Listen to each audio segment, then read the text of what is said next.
Good evening, good afternoon, and good morning, everyone, depending on where you're joining from. A very warm welcome to the Asia-led Partnership Forum 2021. Before we start with the formal proceedings, we would just like to inform you about a few housekeeping rules, if you kindly allow. We would request all the participants to kindly keep your mobile and online messaging apps on silent mode during the session. We will be conducting the session in English, but interpretation in Chinese and Bahasa Indonesian are also available. You could click at the bottom of your screens, you would see a button called interpretation. And depending on which language you would like to hear the forum in, you could click on that language. We also request all the speakers to kindly mute your mics when not speaking, but kindly do keep your videos on, especially when you're speaking. We understand there could be bandwidth issues, but do keep them on as much as you can. And to those who are joining from the WOWA platform, or those who would like to join from the WOWA platform going forward, you would need to add the session of your choice for future sessions as well to your agenda on the app. And you would need to, at the time of the session, you will just need to click on the view the session button to actually attend the session. So you have the option of using the Zoom link directly, or to join from the WOWA platform on the app on your phones if you've downloaded that. If you didn't, we'd encourage you to do that. So just brief housekeeping rules. And now for the formal session to begin, I would hand over to Mr. Emani Kumar, who's the lead director of the Asia-led Partnership, the Deputy Secretary General of ICLEI, and Executive Director, ICLEI South Asia. Over to you, Mr. Kumar. Thank you, Soumya. Ladies and gentlemen, good evening, good afternoon, and good morning to all of you from whichever part of the world you're joining. We have some colleagues from US early in the morning for them, and I'm happy that we also have some colleagues from Cambodia, from Thailand, other Asia regions, which is very much late in the evening. It's a good evening for all of them. And I'm in Delhi in India. We have around 4:30 in the afternoon. Thank you everyone for joining the Asia-led Partnership Forum 2021. And on behalf of ICLEI officers in the Asia region, Southeast Asia office of ICLEI and East Asia office of ICLEI and South Asia of ICLEI, which is hosting the Asia-led Partnership Secretariat. The Asia-Pacific region is on the front line of climate change, and its impacts are likely to pay out disproportionately across all the countries in the Asia-Pacific region. Without the climate action, GDP in this region could decrease by as much as 3.3% of that by 2050 and 10% by 2100 relative to the base case. Climate change is a continuous, rapid threat that cannot be ignored, even during this pandemic, which is creating a lot of problems to all over the world to all of us. So the long-term strategies and their linkages with the NDCs can play a key role in achieving the Paris Agreement goals and support the just transition. It is in this context that we are gathered here today as part of the Asia-led Partnership Forum 2021. This forum will focus on advancing NDC implementation and strengthening the long-term strategies. This is the third in the row for the membership since 2016. The previous two forums happened in Vietnam, in Hanoi in 2016, and in Ho Chi Minh City in 2017. ALP Forum bring together the entire partnership and encourage the partnership to take stock of where we stand today with respect to the meeting of the objectives of the Paris Agreement, and to deliberate on what is needed and what must be done to meet our common goal to limit global warming to well below 2 degrees centigrade, or preferably to 1.5 degrees Celsius compared to the pre-industrial levels. Over the next 3 weeks, we deliberate on these aspects across 15 sessions, addressing NDCs and the long-term low-emission development strategies and actions across various sectors, such as clean energy, electric mobility, subnational integration of climate action, transparency, and climate finance. This forum will witness over 75 speakers from more than 27 countries and more than 50 organizations. And I just want to thank each and everyone for their support in organizing this forum. Today, we have Mr. Lloyd from the US Department of State and Mr. Tibbe from the German Federal Ministry of the Environment, Nature and Conservation and Nuclear Safety. Mr. Connor Barry from the UNFCCC. We also have Mr. Curt Garrigan from ESCAP and the co-chair of the Asia-led Partnership Secretariat. And we have Ms. Caroline Uriarte from the LEDS Global Partnership. Our gratitude to you all for joining this inaugural session. And we look forward to your insights on climate action in this region and the supporting countries can expect from your countries and organizations. We look forward to engaging and productive sessions, and thank you all for your participation and support. Our special gratitude to GIZ and the BMU and NREL and US Department of State for their consistent support to this partnership, and to all the UN organizations and partner institutions for engaging with this partnership. At this time, I know that this is not that easy, and I just want to extend a special thanks from the ICLEI side to all the partners, to all the supporting organizations for supporting us in organizing this particular forum. Thank you again to all of you. And it is now my pleasure to hear from the co-chair of the ALP Steering Committee and also the Chief of Sustainable Urban Development Section from UNESCAP, Mr. Curt Garrigan. Sir, we invite you to deliver the welcome remarks, please. Mr. Curt, the floor is yours. Thank you very much, Emani, and thank you also to the Secretariat and to all of the partners for their efforts in organizing this, this important forum. Distinguished guests and colleagues, along with the co-chair of the Asia-led Partnership, Ms. Anang Chog from Mongolia, let us welcome you to the Asia-led Partnership Forum 2021. This forum is, as you know, very timely. I'm sure all of you followed the recently released report from the IPCC, which said that climate change is widespread, rapid, and intensifying. You heard from Emani about the challenges of reaching the ambitions of the Paris Agreement, and you'll hear more shortly and over the course of this entire forum. But also for the 2030 Agenda on Sustainable Development, it's important to note that it remains unlikely that the Sustainable Development Goal 13 on climate action will be achieved at the current rate of change. A record 36.7 gigatons of CO2 emissions were cumulatively registered in Asia Pacific in 2019. Though the COVID pandemic initially stalled emissions during the lockdowns in the first half of 2020, cumulative GHG emissions in the region have risen again to just below 35 gigatons of CO2. We know that global emissions must be reduced by 7.6% per year if we are to keep global temperature rise below the 1.5 degrees envisioned by the Paris Agreement. And yet GHG emissions are projected to grow to 50 gigatons by 2060. Revealing quite clearly that nationally determined contribution commitments, or the NDCs, in the Asia-Pacific region are falling far short to support the Paris Agreement targets.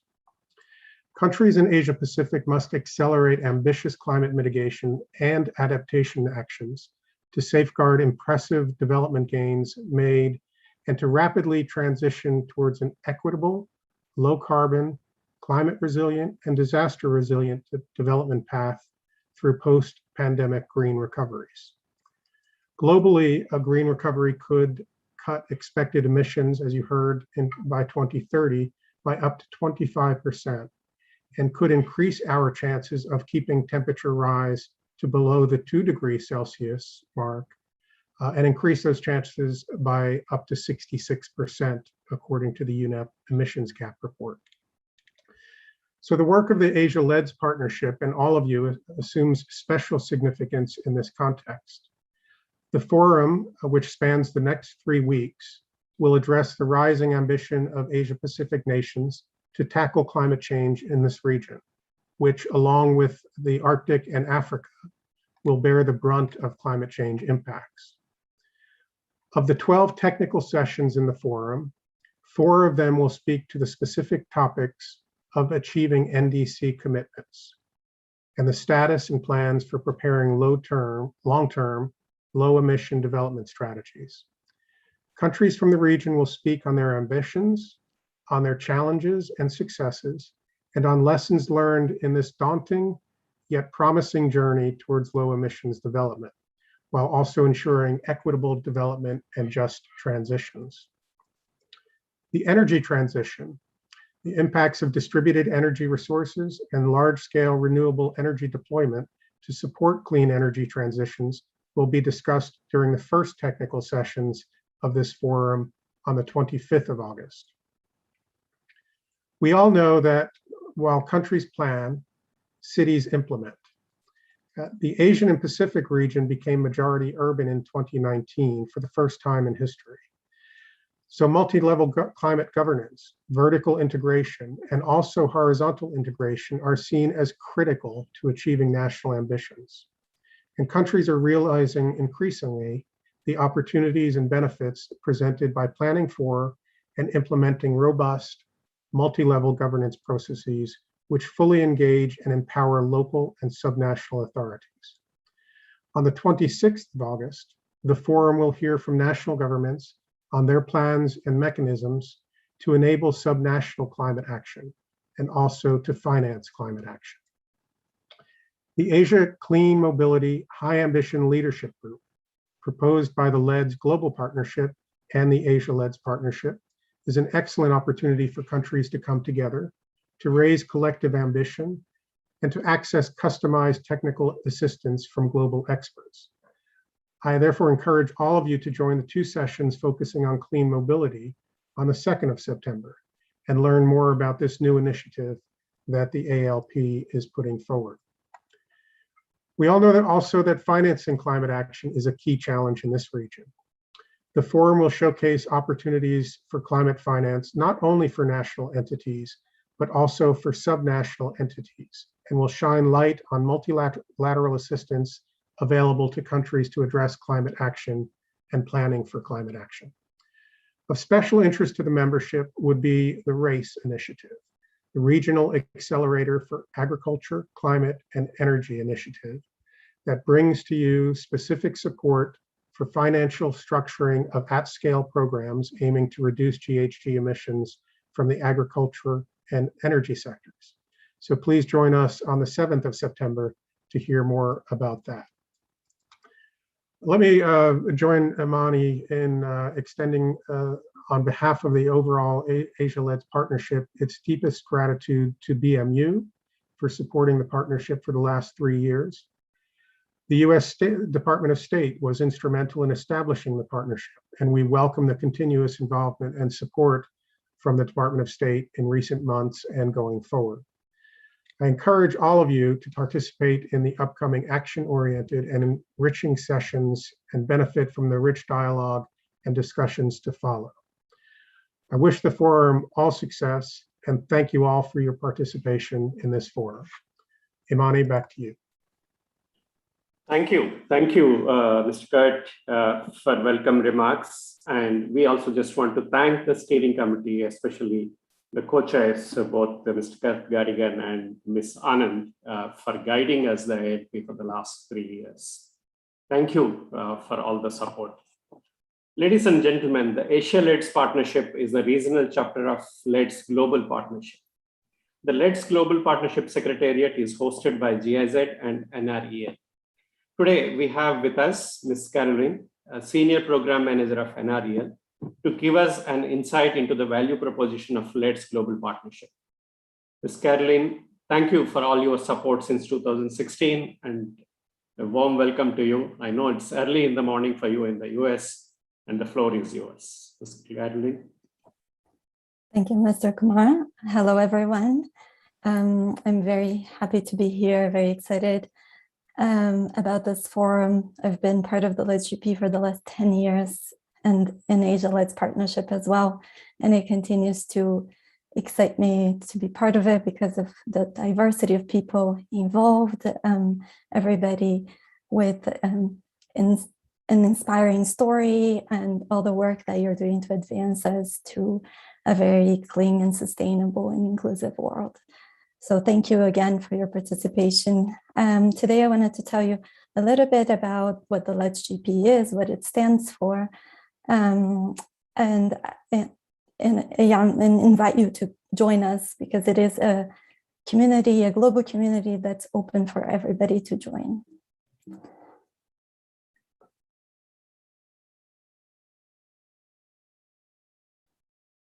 So the LED's GP, it was created in 2011 as a global community of people who are working practitioners, such as you, such as me, and others that are working towards low emission development strategies that are also resilient and inclusive. It is a network that's built for peer learning, for collaboration, for information exchange towards ambitious LEDs and NDCs. What's unique about this partnership is that it is very member-driven, was created for the members, it is driven by the members, and each region has its own platform with a secretariat, such as ICLEI for Asia. We also have a platform in Africa and one in Latin America and the Caribbean with their own respective secretariats and steering committees. And it is through these platforms that priorities for the regions are then identified by the members, and then work starts that way. We primarily work through communities of practice on specific topics. So I'll show you in a minute. For each region, there's a set of topics. Sorry, I don't know what happened to the slide there, but this is just some of our achievements over the last decade. We've supported about 275, a little more advanced climate solutions that can include policies, measures, strategies and plans in a variety of countries. We have more than 120 countries around the world that collaborate on LEDs and NDCs, and we have over 4,000 members. Oops, sorry. So here again is how we operate. We have a global steering committee, a global secretariat that currently is NREL and the GIZ. We're co-secretariats. Then we have our regional platforms that help to define the priorities with the members for the peer learning collaboration. Then we have technical working groups on energy, transportation, affordable finance, and resource efficiency. They work together with the regions to deliver on the activities that are identified by the members. This shows the communities of practice. They are, for each of the regions, there is a set of topics. They change according to members' priorities as they change along the years. These are the current priorities. I won't go too deep into it because I understand the colleagues from the Asia LED's partnership will speak a bit more about the work being done in Asia. These are smaller groups of people who are working on specific topics. They're multi-stakeholder, so you have government at all levels, you have private sector, academia, all working together for solutions on these specific topics. At the global level, we also have several initiatives, and there's an opportunity, being a global partnership, there's an opportunity for exchange with people from other regions around the world. So that's very nice and unique about this partnership as well. At the global level, these are the key initiatives we have currently. One is the Global Power System Transformation Consortium. That is a consortium of power system operators around the world working on cutting edge research, tools and open data, technology adoption, and workforce development programs. We also have the Clean Energy Investment Accelerator that's working in Asia, on Vietnam, Philippines and Indonesia, working on project pipelines, demand aggregation, and policy framework. So for example, for the Philippines, we're working on renewable portfolio standards, in Indonesia on renewable energy certificate programs. And as Curt mentioned in his welcoming speech, we also are about to launch the Regional Accelerator for Agricultural, Climate and Energy that will support mobilizing of climate finance, will embed advisors in the regions to support project pipelines and matchmaking with project preparation facilities and investors. And finally, we have a global green and socially inclusive community of practice that is looking on green recovery issues. So it provides peer learning and sharing of best practices, technical support on achieving a green recovery. So with that, I wanted to invite you all to join us. Like I said, it's an open network. There's a multitude of topics and initiatives going on. So with that, I will pass it over to Mr. Kumar. Thank you. Thank you, Caroline. Thank you for your support and Ron's support and NREL support for the last few years. I think it was a good team working all over the world, and happy for all your support. Thank you. We would now like to take this opportunity to present a brief overview of the Asia-LED's partnership, what offers to its members. And for this, I invite my colleague, Ms. Soumya Chaturvedula, Program Coordinator for the Asia-LED's partnership, and also the Deputy Director with ICLEI South Asia, to briefly present on Asia-LED's partnership forum. Soumya, the floor is yours. Thank you very much, Mr. Kumar, and greetings of the day, everyone.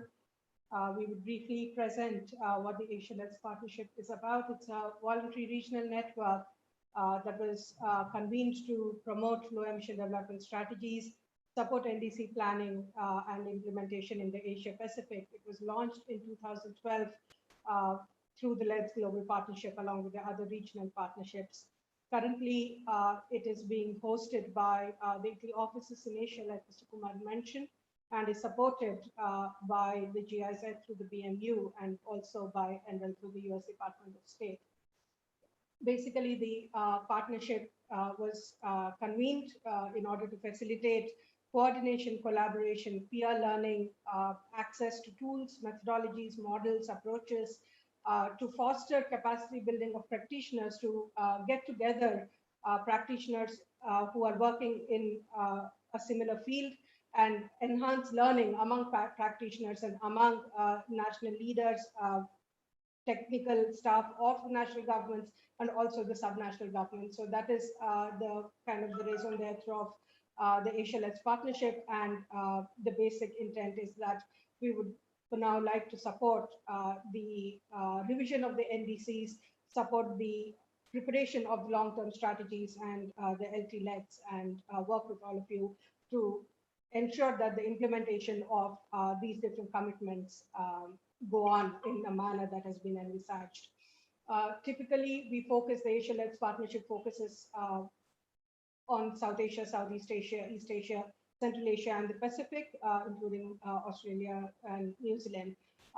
The ICLEI offices took over the Secretariat in 2016, though the ALP itself was institutionalized in 2012. And we are supported by the global working groups of the LED's Global Partnership, focusing on topics of energy, transport, agriculture, forestry, land use, finance, and resource efficiency. This is what Caroline was talking about. Currently, we have a membership of about 1,260 organizations and individuals, 65 government agencies from 14 Asian countries, and about 843 individual members.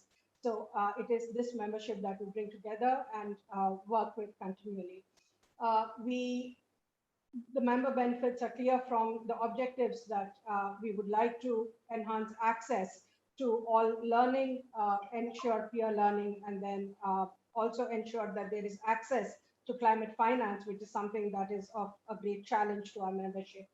And this is something that we are announcing at the forum, and we would like to encourage all the countries. Mr. Curt Garrigan had also spoken about this.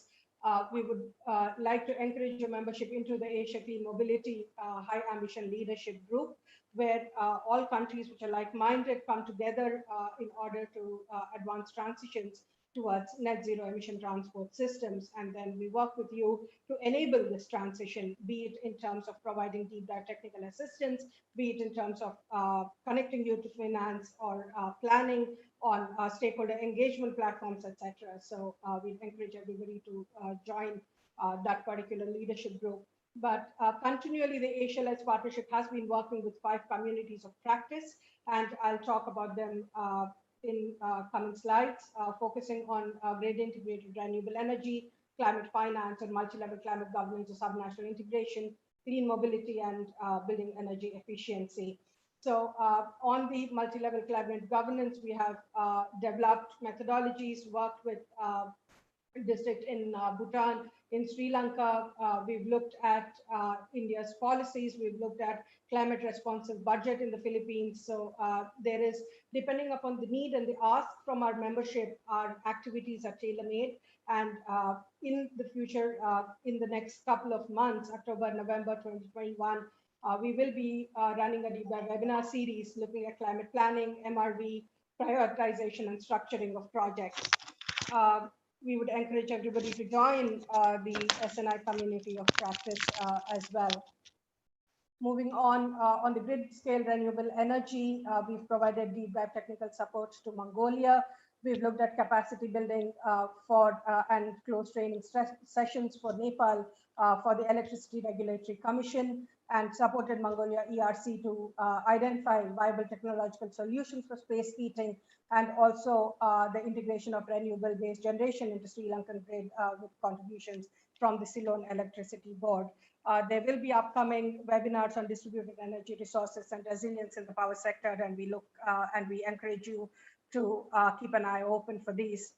In terms of the finance communities of practice, their focus right now is on green bonds and to look at how we can enable and build capacities of not just the national government authorities, but also the subnational authorities on floating green bonds. So there would be a green bonds basic training and a deep dive training that are coming up in September and October. And both Mr. Curt and Caroline spoke about the RACE initiative. This is an opportunity for countries to tell us what your needs are in terms of technical assistance that is required to help you structure projects and to help you access funds for in the space of agriculture, climate and energy.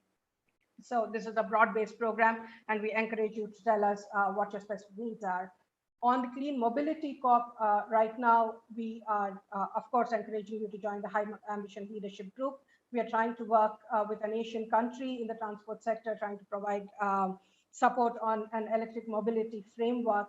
And we have done work in Chiang Mai in Thailand, the pre-bus rapid transit system assessment for Bhutan, and also developing the framework for electric mobility in Sri Lanka. So this is work that we have done, and we look forward to all of you joining the Clean Mobility High Ambition Leadership Group. Based on work that has been done on ground, hand-holding cities and subnational entities, there is a building energy efficiency community of practice that we have developed, where we showcase results of these deep dive training, deep dive technical assistance that's been delivered. And there are several policy papers that have been put out, and we are happy to share this with whoever is interested. And we encourage you, of course, to join all of these.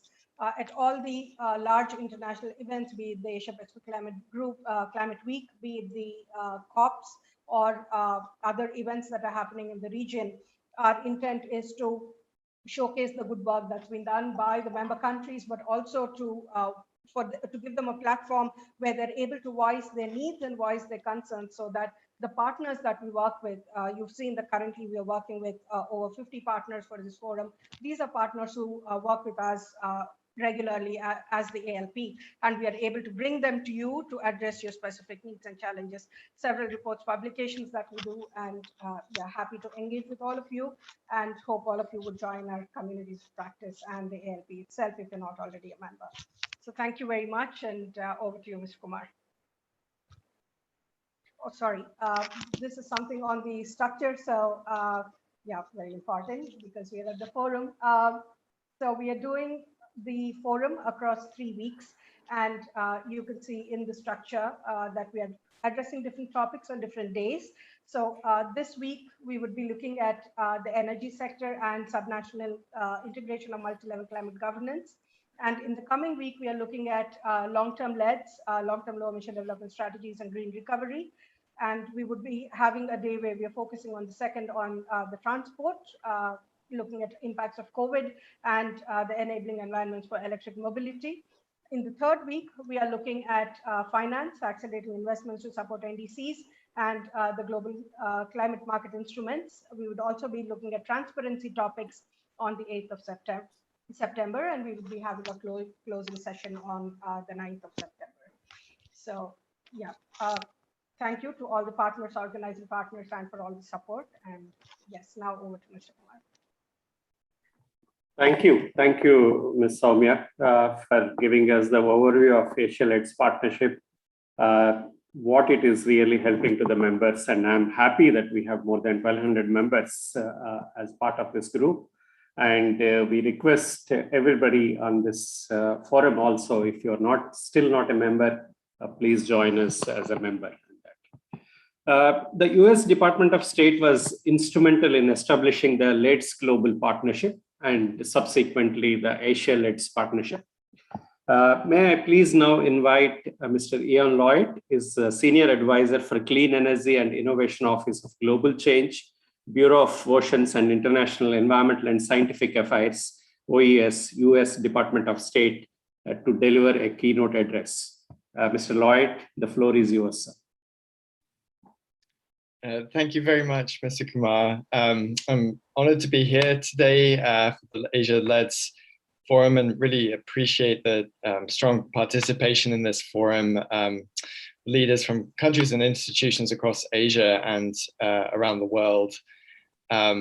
President Biden has made clear that addressing the climate crisis at home and abroad is a top US priority, and the US Department of State is proud to support domestic and international efforts to raise climate ambition and promote inclusive and resilient transition to net zero economies around the world. During our Leaders Summit on Climate held in April earlier this year, the US committed to a nationally determined contribution, NDC, of reducing our own emissions by 50 to 52% in 2030. And we're pleased to be joined by many other ambitious pledges during that summit. Our president also pledged to expand US support to developing countries and do our best addressing the climate crisis and raising ambition. And we're excited to be planning and ramping up this assistance in cooperation with USAID, as well as other US agencies. Since 2010, we have, along with others, supported the Low Emissions Development Strategies Global Partnership as the leading developing country platform for enabling regional and global cooperation across countries and practitioners to implement ambitious climate action. The US government is committed to continue to support the LEDs GP and its AsiaLEDs partnership and call upon all countries and practitioners in Asia, as well as in the international community and donors as well, to join forces and create a net zero, resilient and inclusive economy. We're especially committed to working with countries and institutions engaged in AsiaLEDs to support work of key high ambition regional communities of practice and coalitions. This includes the recently launched Asia Clean Mobility High Ambition Leadership Group with participation from 10 countries working together to develop and strengthen pathways towards net zero emission transport systems and implement key supporting actions. The ambition to shift to electric mobility in the region is seen across many Asian countries and this needs to come hand in hand with increased use of renewables. Scaling up work of the Asia Grid Renewable Energy Community of Practice, together with the Global Power System Transformation Consortium, on technical and market solutions to enable power systems to manage high levels of variable renewable energy, is another key area we'll be working on here.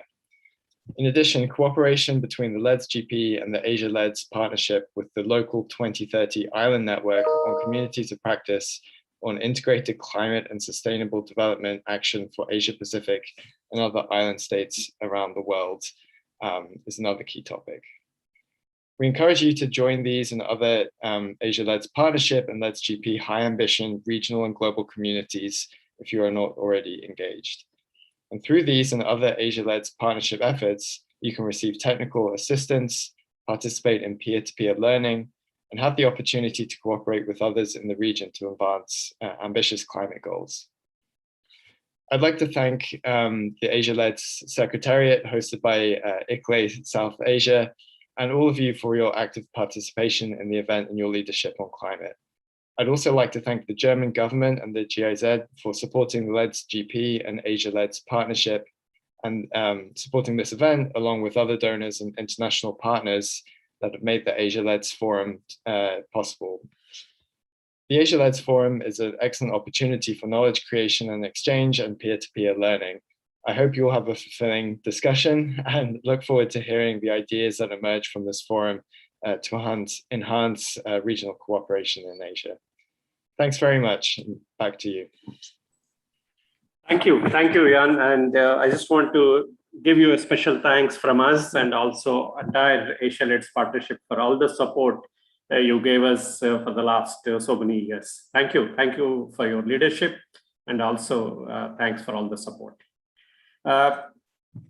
Since 2019, the GIZ is supported by the German Federal Ministry of Environment, Nature Conservation and Nuclear Safety, has been instrumental in hosting the LEDS GP Secretariat and providing support to the regional partnerships, including the Asia LEDS partnership.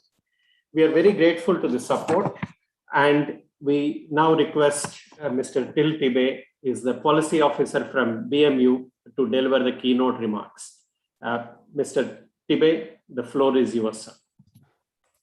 Thank you. And it's a pleasure being here today. Thank you for giving me the opportunity to say a couple of words. And I think it's great to see the high level of attendance here, by above 150 participants. That's really great. And it's also great to see the US on board again.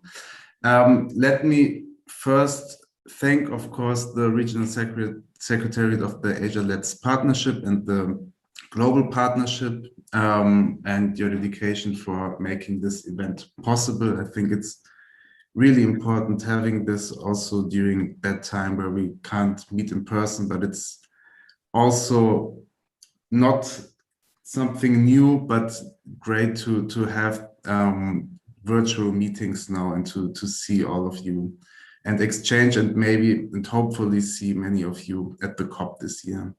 I would also would like to thank my colleagues from the BMU, from the US Department of State, of course, from the GIZ and from NREL, for the work on general on the LEDS GP and also again for organizing this event. I think the topic on NDCs and LTS, and particularly on the nexus of both of them, is a really important topic to discuss, particularly when it comes to the themes of energy, transport, finance, transparency, but also of the integration of NDCs and several other sectors, such as agriculture, for example, which is coming up again and again, also in the latest NDC updates we have witnessed. We heard already a couple of words on the IPCC report that was recently released, and it showed again that climate change is human caused. I think that wasn't too much of a news, but it was made clear again. and that it is causing tremendous impacts around the globe, and the Asian continent in particular will be hit hard. Asia has more people living on coastal cities than any other continent, facing sea level rise, heat waves, extreme rainfall, and droughts. And I think that the list can go on, and the Asian continent will be hit, and more people will be affected than any other continent on Earth. So, and are already affected today. Let us consider and see the horrible floodings in China the last month, and where over 300 people were killed and hundreds of thousands of people were evacuated. And it's just horrific to see those events in China and Asia. We also had flooding in Germany this year with tremendous effects. And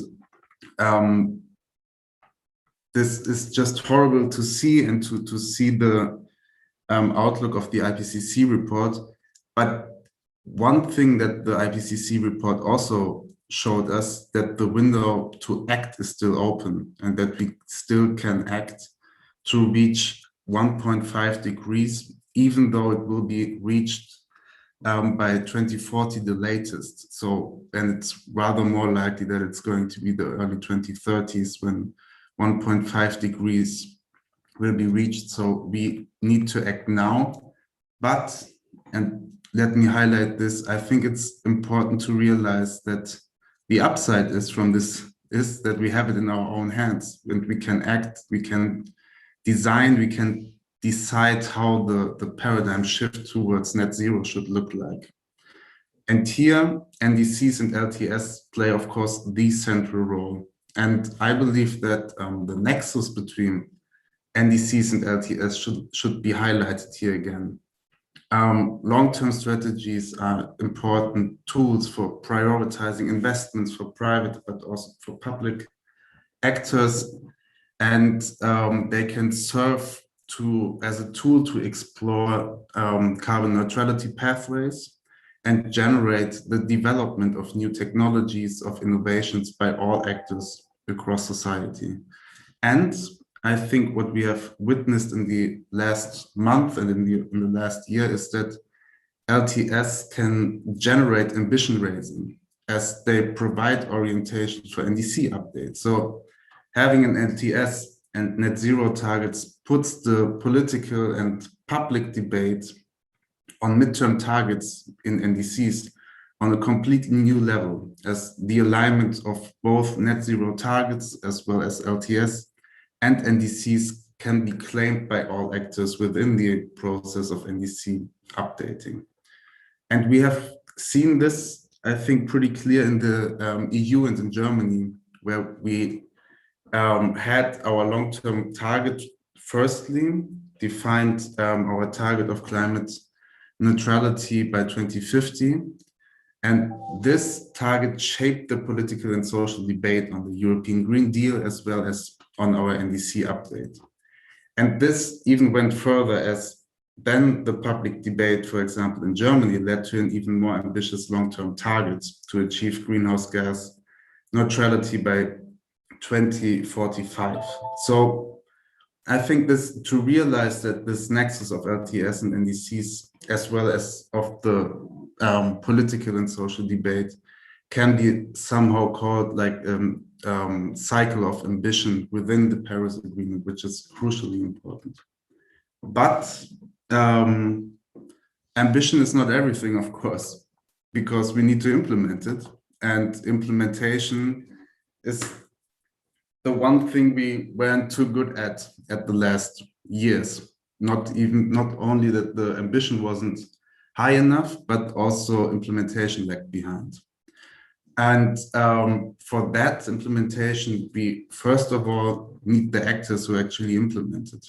We need businesses, startups, civil society initiatives, but also regional and city governments to introduce policies and to implement actions on all levels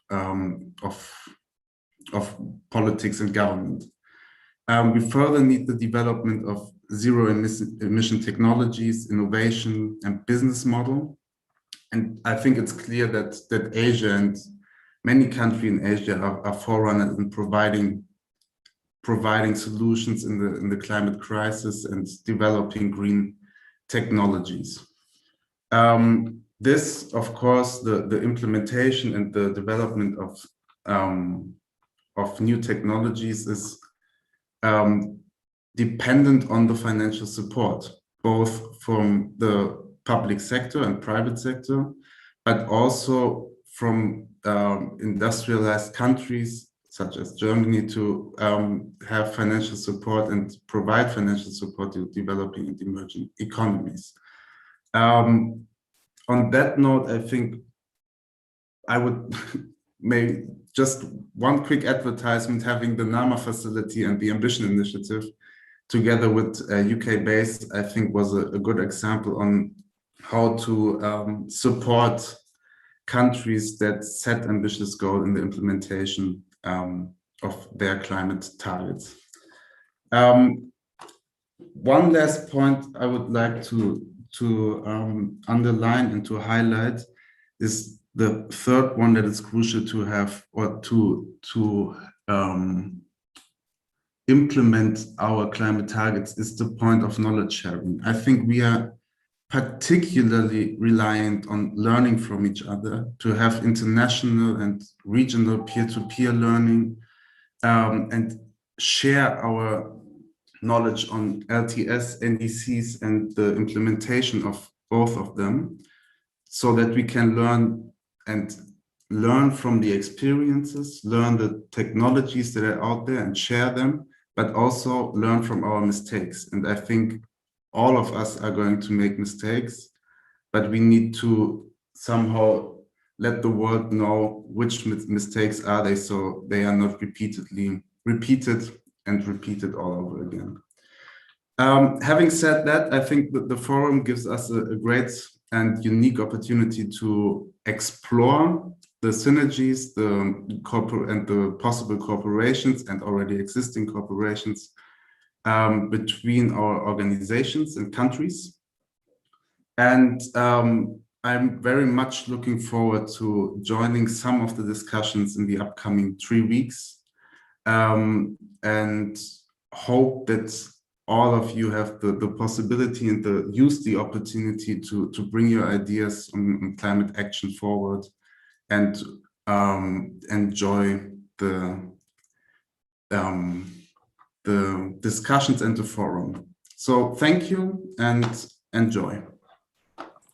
Thank you, Mr. Tibbe. I think I completely agree with you. The awareness and exchange and sharing best practices or even challenges how a country has faced is what our motto, and our we are planning to do that in the next 3 weeks. And thank you for your support and BMU support, GIZ support for ALP.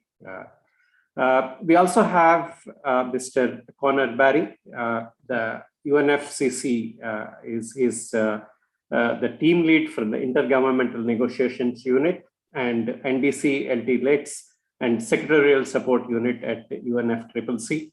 UNFCCC has been instrumental in convening and urging the nations to meet up the challenges of the climate change. And I'm happy that Mr. Barry is with us today.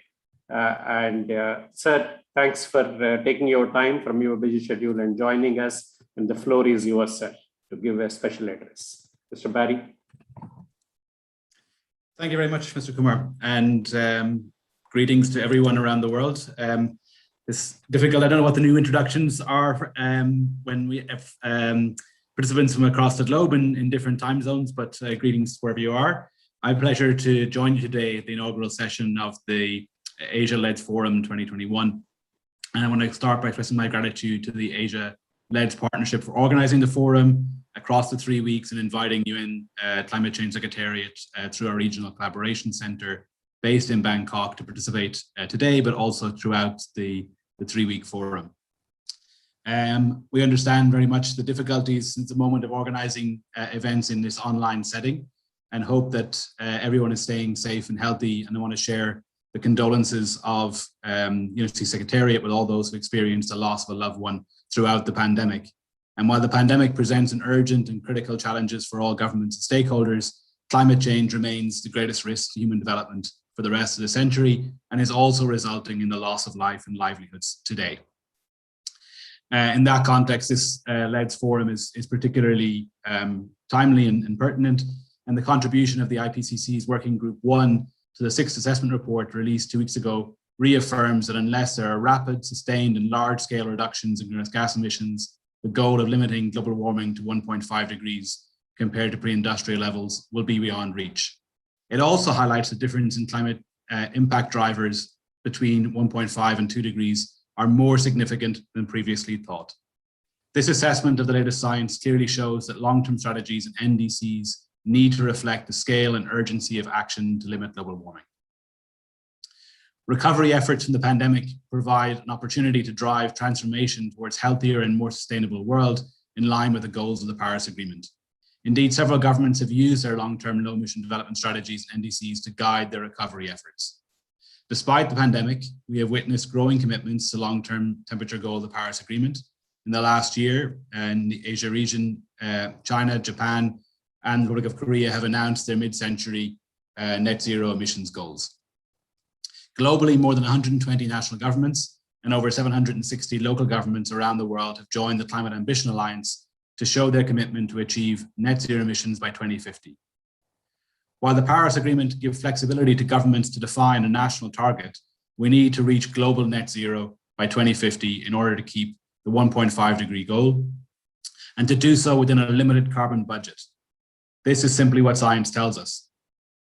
The Asia region is critical to the goals of the Paris Agreement, given it emits more than half of the world's greenhouse gas emissions and is one of the most rapidly developing regions in the world.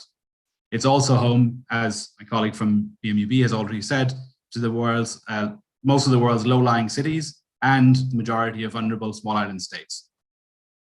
While it's encouraging to hear growing commitments to net zero emissions by 2050 from the region and around the world, such long-term goals must be translated into ambitious NDCs and concrete long-term strategies and immediate actions. With respect to NDCs, the initial synthesis report, which we published in February, shows that the level of NDC ambition is far from a pathway towards the Paris Agreement goals. The initial report covers NDCs from only 75 parties who had communicated a new or updated NDC before the end of last year, and show that total greenhouse gas emissions in 2030 are projected to be just 0.5% lower than in 2010. The IPCC, by contrast, has indicated that emission reduction ranges to meet the 1.5 degree temperature goal should be less than 45% in 2030 compared to 2010. Since this report was published, several parties, both from the region and globally, have submitted enhanced NDCs. And we are currently preparing an updated NDC since the report to incorporate the assessment of new and updated NDC submitted by the end of last month. Still, over 70 parties have not yet communicated their new or updated NDCs. I'd like to emphasize that we need these submissions from all parties to assess the global impact of current measures. The nations that have not yet submitted NDCs still have the opportunity to submit ambitious nationally determined contributions prior to COP26. With respect to long-term strategies, 32 parties have communicated their strategies, and several parties have indicated they would submit long-term strategies prior to COP26. The long-term low-emission development strategies provide a valuable opportunity to develop a concrete plan for climate resilient and low-emission development, which will guide immediate actions and medium-term policy planning, including alignment with the NDCs. The strategies will help avoid locked-in, unsustainable investment, provide political certainty for long-term finance and business, and mainstream climate objectives into policy-making processes across all sectors. As we've seen in the response to the pandemic, addressing an evolving risk requires an all-of-government and all-of-society approach. Long-term low-emission development strategies and NDCs are critical tools in this effort by ensuring that all line ministries, agencies, and stakeholders have clarity on what's expected of them in delivering on the goals of the Paris Agreement. From an international standpoint, long-term strategies and new and updated NDCs increase confidence among nations that each party is working towards net zero emissions and encourage others to follow. However, as I said, we also need to focus on immediate actions in the context of a limited carbon budget. We need breakthrough solutions to deliver support and climate action at scale that put cities, sectors, countries, regions, and the built environment on a low emission and resilient development pathway. We heard this most recently at the Asia Pacific Climate Week's virtual thematic sessions. Discussions during the session were also focused on key economic sectors that need to drive deep transformation and promote speedy and healthy and sustainable recovery. The Coal Phase Out and Energy Transition Pathways for Asia and Pacific report, published earlier this year by ESCAP, emphasized again on the urgent need for decarbonization and energy system transformation in the region compatible with the Paris Agreement and Sustainable Development Goals. Sustainable mobility and building solutions, including switch to electric vehicles, net zero buildings, among others, are crucial for policy implementation, and these require sound financial mechanisms and market preparedness. The Asia Pacific region presents many opportunities for climate finance, especially in light of the intensive urbanization happening in the region. And it's essential that these financial flows are consistent with the 1.5 degree goal. This year, COP26 are critical milestones in global efforts to tackle climate change, and we cannot lose the opportunity that these present.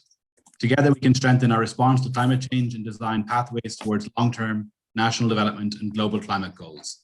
And this forum is a crucial step in that direction. We have an opportunity to achieve a greener, healthier, and more resilient economy. And we look forward to the discussions and outcomes of the various thematic sessions over the next 3 weeks and how they can inform a successful outcome in Glasgow at COP26. Thank you very much. Thank you, Mr. Barry. Thanks for your support and a special address. I hope countries will take forward the message what IPCC report has given and take it forward for action on that. Thank you, sir. Thanks you for all your support. We just want to thank all the distinguished experts who joined us in this inaugural session for your remarks. Once again, this has reminded all of us for the urgent need for the impactful climate action, and we urge all the speakers and participants of the forum to deliberate on how we can accelerate the impactful action while also addressing the regional development priorities and ensuring just transitions. May I now request all of you, if it is okay, to turn your cameras. We just want to take a group photo. I know this is unfortunately not the best time because we're all struggling with the pandemic. So this is the only way where we can take a group photo with all of you. So maybe I'll give 1 more minute to all our participants. If you can switch on your cameras and my team will take a group photo. So I'll just count to 3, 2, 1. Maybe my team can click. 1 more for the safe side. Maybe 3, 2, 1. Thank you all of you for your time. With this, we will close this inaugural session. And we will move to the plenary. The plenary session, ambitious long-term low emission development strategies, LT-LEDs, and transformational vision. Thank you all very much. We will now move to our first plenary session. And the session is organized by the ESCAP and ASIA-LED's partnership. I invite Dr. Katinka Weinberger, the Chief of Environment and Development Policy Section at ESCAP, to deliver the opening remarks and also to moderate this session, please. Dr. Katinka, the floor is yours, sir. Yours, ma'am. Thank you very much, Mr. Kumar. I hope I can be heard. Yes, ma'am. Great. So again, very warm welcome also from me to all of our distinguished participants, our speakers, our panelists. Just as a quick background to this session, in 2019, global greenhouse gas emissions had reached a new high of 59.1 gigatons of CO2 equivalent. And to this, the Asia Pacific region has contributed a cumulative 36.7 gigatons of CO2 equivalent. So that's really close to 60% of the global emissions. The recent IPCC report, which has already been referenced a couple of times this afternoon, has issued a very strong warning that global warming of 1.5 degrees Celsius and 2 degrees Celsius will be exceeded during this century unless we see very deep reductions in carbon dioxide and other greenhouse gas emissions. So really only ambitious regional climate action and a commitment to low carbon development pathways will help us to tip the global emissions balance towards 1.5 degrees Celsius. And more background on this will be provided in the overview presentation by my colleague, Ms. Aneta Nikolova, who is a colleague at the Environment and Development Division at ESCAP and leads our work on climate action. So Aneta, I would like to ask you before we move on to our keynote and the panel to provide us with a brief overview on progress on NDC implementation in Asia Pacific, on also a short discussion on the methodological framework and preliminary findings. Aneta, the floor is yours. Thank you very much, Katinka. And good afternoon, good morning, good evening to all participants. It's fantastic to be back here. As you know, ESCAP has been always supporting the Asia-led partnership from the establishment. We were one of the establishing partners when with the green growth approach policy forward. So if I could ask my colleagues from the LEDS Partnership Secretariat to put the presentation and to help me a bit. I have given the control to you. Sorry? I have given the control to you. No, can you put the presentation so I could also consult with my notes? So my presentation is actually focusing is carbon neutral net zero within the reach of the Asia Pacific region by 2050, 2060 slash, and how to enable high ambition climate action in the Asia Pacific region. This study, this is based on a study we've developed together with UNEP and UN Women. So we are including gender dimension in our analysis. Can I have the next slide, please? Yes, please. Yes. No, can we return back to it? So let's us visualize what is the situation now. So if we want to have the 1.25 degrees in the limits of that, if we keep the world in that, as Katinka mentioned, our region is contributing close to 60% of the global emissions. So our contribution to reducing the emissions of the region while also pursuing growth and prosperity would be very important. And so if we look at this picture, we need to contribute very actively to net carbon neutral, basically by 2050, and by between 2060 and 2070, we need to look into net zero GHG emissions. That means all land-based as well. So this is now in the rush to COP26, where we all pledged, all the countries are pledging net zero emissions, right? If we're looking into 2 degrees, then we have a little bit more margins, but we need to focus now and try our best to accomplish some good steps towards carbon neutrality by 2050. Next slide, please. Now, let's see where, this is very fresh. We've just completed the first round of scenario development from our side.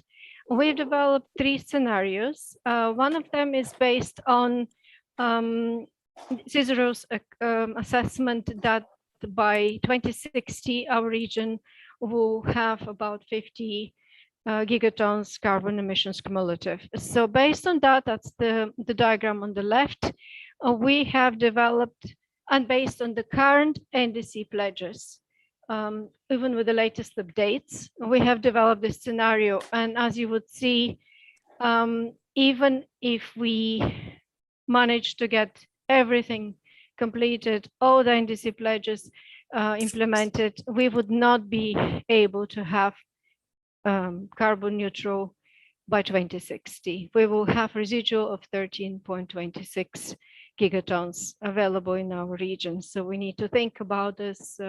There's a lot of discussions that are going on now on carbon dioxide removal strategies based on NDC, on nature-based solutions investments.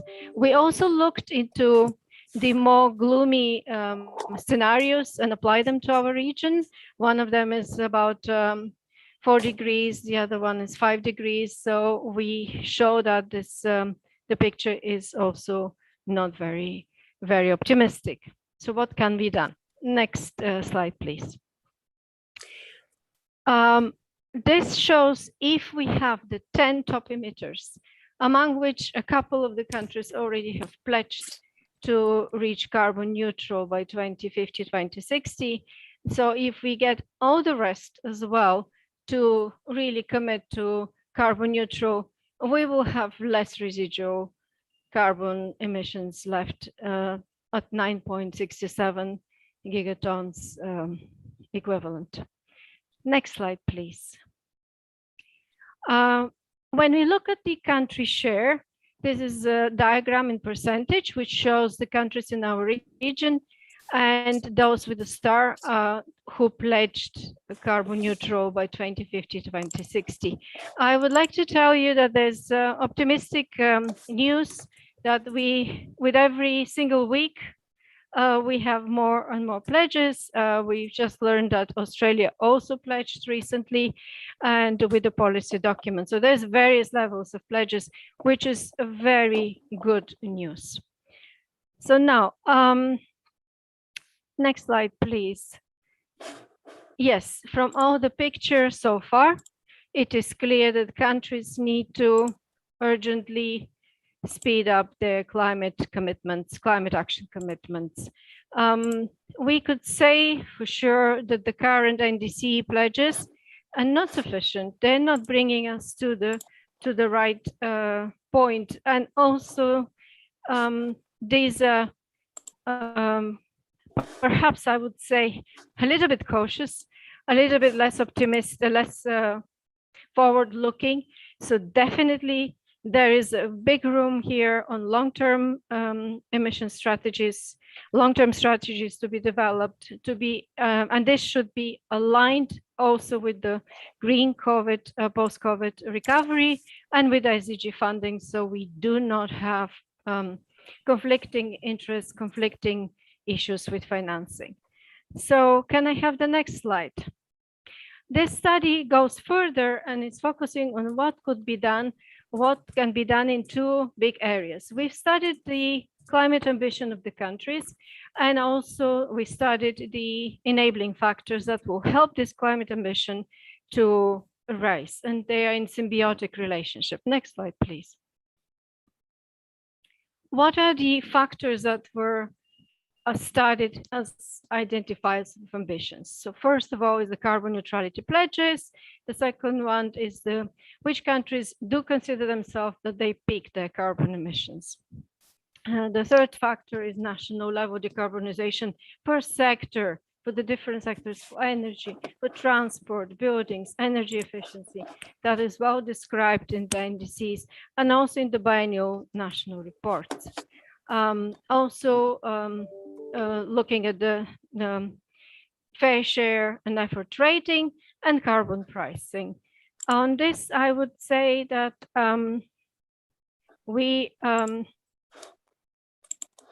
there's the next one slide shows you the enabling factors, which are 4 factors we focused on. One of them is mainstreaming climate into national policies and legal documents, including green growth strategies, long-term strategies, etc. The second one is how well is the integration, what kind of structures, mechanisms exist at the national level for horizontal and vertical coordination.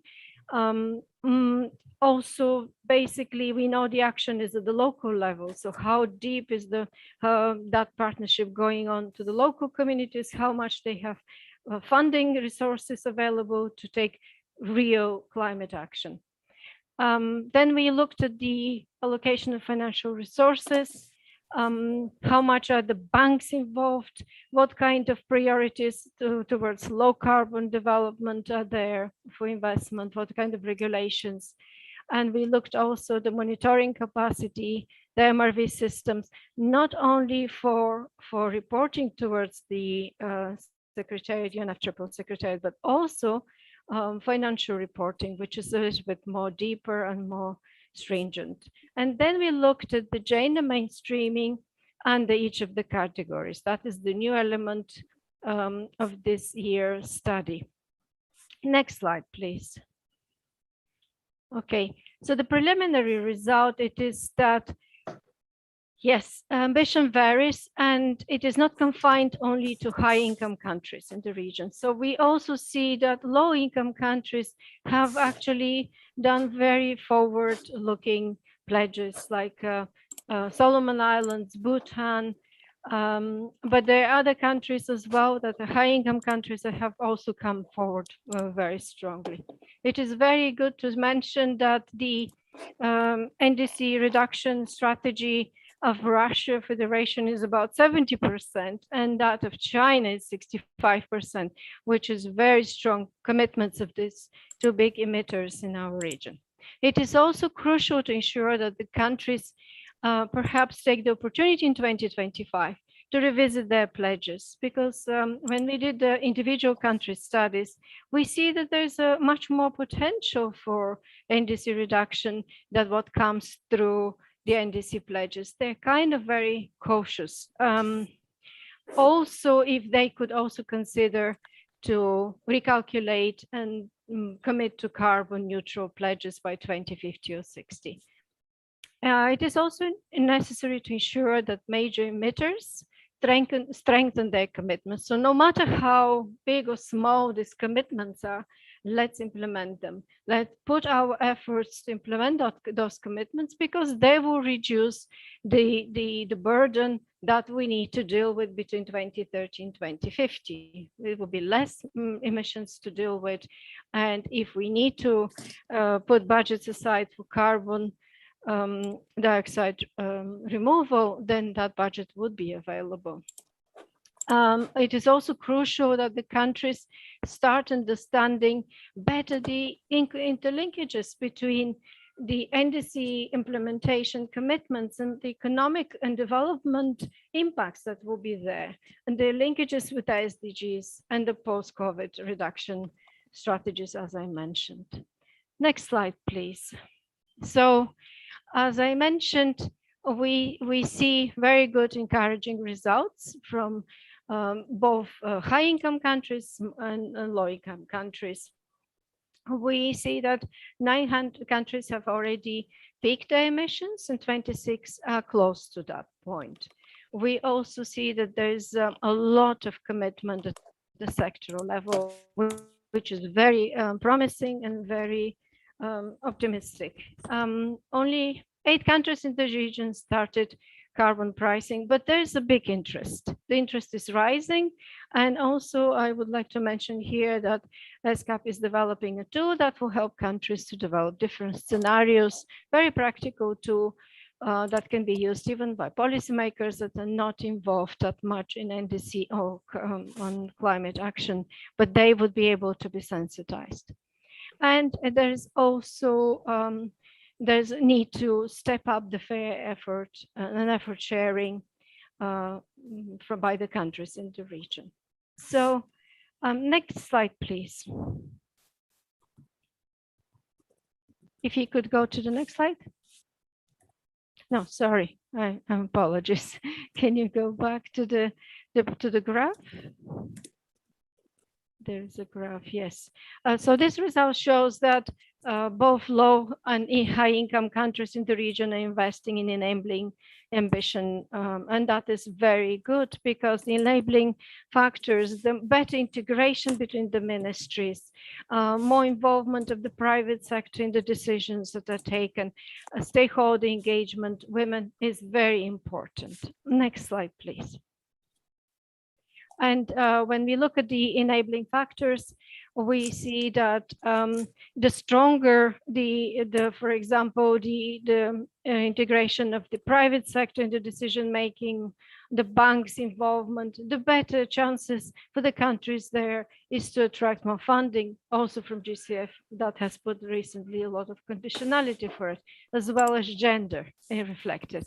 So that is very important to note. It is also important that 21 countries of our region have announced that they have put financial resources for the NDCs, and this is very good. Countries seems also to be very strongly looking into mainstreaming the different documents like the green growth strategies, development strategies, also the SDGs. There is a big understanding about this, the need to integrate. But financing for development is a new term which is bringing more opportunities for consideration. And the transparency of investing in MRVs is very important. As I said, not only for better reporting, better emissions inventories, but also for the financial reporting purposes. Next slide, please. Now, the gender analysis is a new nuance that this is developed by our colleagues from UN Women, and I would just browse through it, but we have looked into 4 big categories or indicators. What kind of laws and national, how much they are mentioning gender, how much they are considering gender into their perspectives. Also, how much these coordination mechanisms that exist at the national level, vertical and horizontal, do engage gender? Is there a Minister of Women as well? And then gender integrated into climate finance is very important, empowering of women to get low carbon development loans, etc., and how the gender factor is reflected in the MRV. So Philippines came highest on the score, and I'm very happy to know that we have Dr. Vichet here, she from Cambodia, who will talk later on in the panel. So she will explain more. But in general, the regional results are that we have 16% of the countries have very high score of mainstreaming gender into their policies. We also have the inclusive processes, 23% of the countries are scoring very high on that. We also have gender action plans, and there's 64% of the countries in the region have been developing such plans, and 43% of the countries have included gender in their MRV system. Next slide, please. I think this is about the Cambodia case, so maybe we could skip it because Dr. Vich is going to talk about it more. And yes, the countries, we are also comparing the countries, how they're scoring between each other, also in the sub-regions, so we could identify opportunities for them to be grouped and to be helping each other to raise their ambition and their enabling factors to help each other more. Next slide, please. So what are the next steps? ESCAP, UNEP, and UN Women, and UNDP, and the whole UN IBC, we have issue-based coalition here, are very committed and supporting to the extent possible available funds and human resources capacity, providing capacity development to strengthen the enabling factors. We also are planning to launch the final report and the final findings at a joint UN side event during COP. And we also are very much hoping that the COP26 and the rush and the run towards now is going to raise the ambition. We see that happening every day. We see new opportunities, more indices submitted, and let's commit to this, to implementing all these pledges, so we could have a better future for the region and for the world. So that is from my side. I thank you very much, and I'm happy to accept any questions during the session or after by email, etc. Thank you very much. Thank you very much, Shanetta. I think you have set the scene very nicely. And it is my great pleasure to now welcome Professor Salim Ul Haq as our keynote speaker. Professor Haq is the director of the International Center for Climate Change and Development, and also professor at the Independent University of Bangladesh. He's an expert in adaptation to climate change in the most vulnerable developing countries, and has also been a lead author of several assessment reports of the IPCC. Dr. Salim Ul Haq will speak on the need for raising ambition and aspects to be considered. Please, Professor, the floor is yours. Thank you very much, Katinka, and thank you for organizing this marvelous event and inviting me to speak. I apologize in advance for not having any slides. I will just share some thoughts from my side on the topic that you've given me to speak about. And I'll pick up on the earlier presentations that have already flagged this issue, which is the recent release of the report of Working Group 1 of the Intergovernmental Panel on Climate Change, 6th assessment report. Now, I have been associated with the Intergovernmental Panel on Climate Change with Working Group 2, which is on impacts, adaptation, and vulnerability for many years in the work in the 5th assessment, 4th assessment, and 3rd assessments. I have not been involved in this current 6th assessment, but one of the things that I have learned over the years being part of the IPCC, the 3 working groups, is that Working Group 1, who are the very solid physical scientists with the models and the science of climate, are amongst the most conservative scientists that you can think of. They take their science very seriously. They don't like to make statements that go beyond the science that they feel comfortable with, but they have done. If you look at the 6th assessment, these physical scientists, extremely conservative physical scientists, have made the point that we are now in an unequivocal human-induced climate change world, where they can now attribute, and this is the biggest breakthrough in science, is what we call attribution science. They can now attribute the impacts of human-induced climate change in a whole variety of ways, particularly on extreme events that we are seeing on our television screens every single day as we go now, from the heat wave in North America to the wildfires there to the floods in China and in India to other events taking place every single day, taking lives. In fact, I was just watching Tennessee in the United States of America just lost 21 people, lost their lives from flooding in the richest country in the world. That shouldn't be happening. And so that is now reality. We have entered into a climate change world. It's no longer something that's going to happen. It's something that is happening already, and it's going to get worse.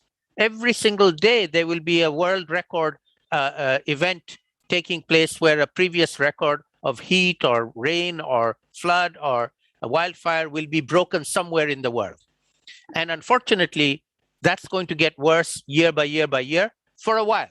At least for the next 10 to 20 years, it's going to get worse, and we have to be better prepared and be ready to deal with that, particularly the more vulnerable parts of the world, including vulnerable parts of rich countries as well. They're all going to be hit, as we just saw with the floods in Germany, for example.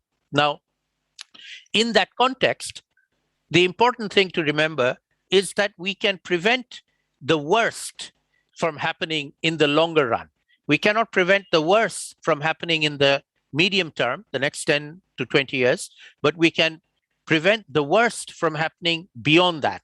And the way to do that is to keep temperature below 1.5 degrees, which is what we have all agreed to do.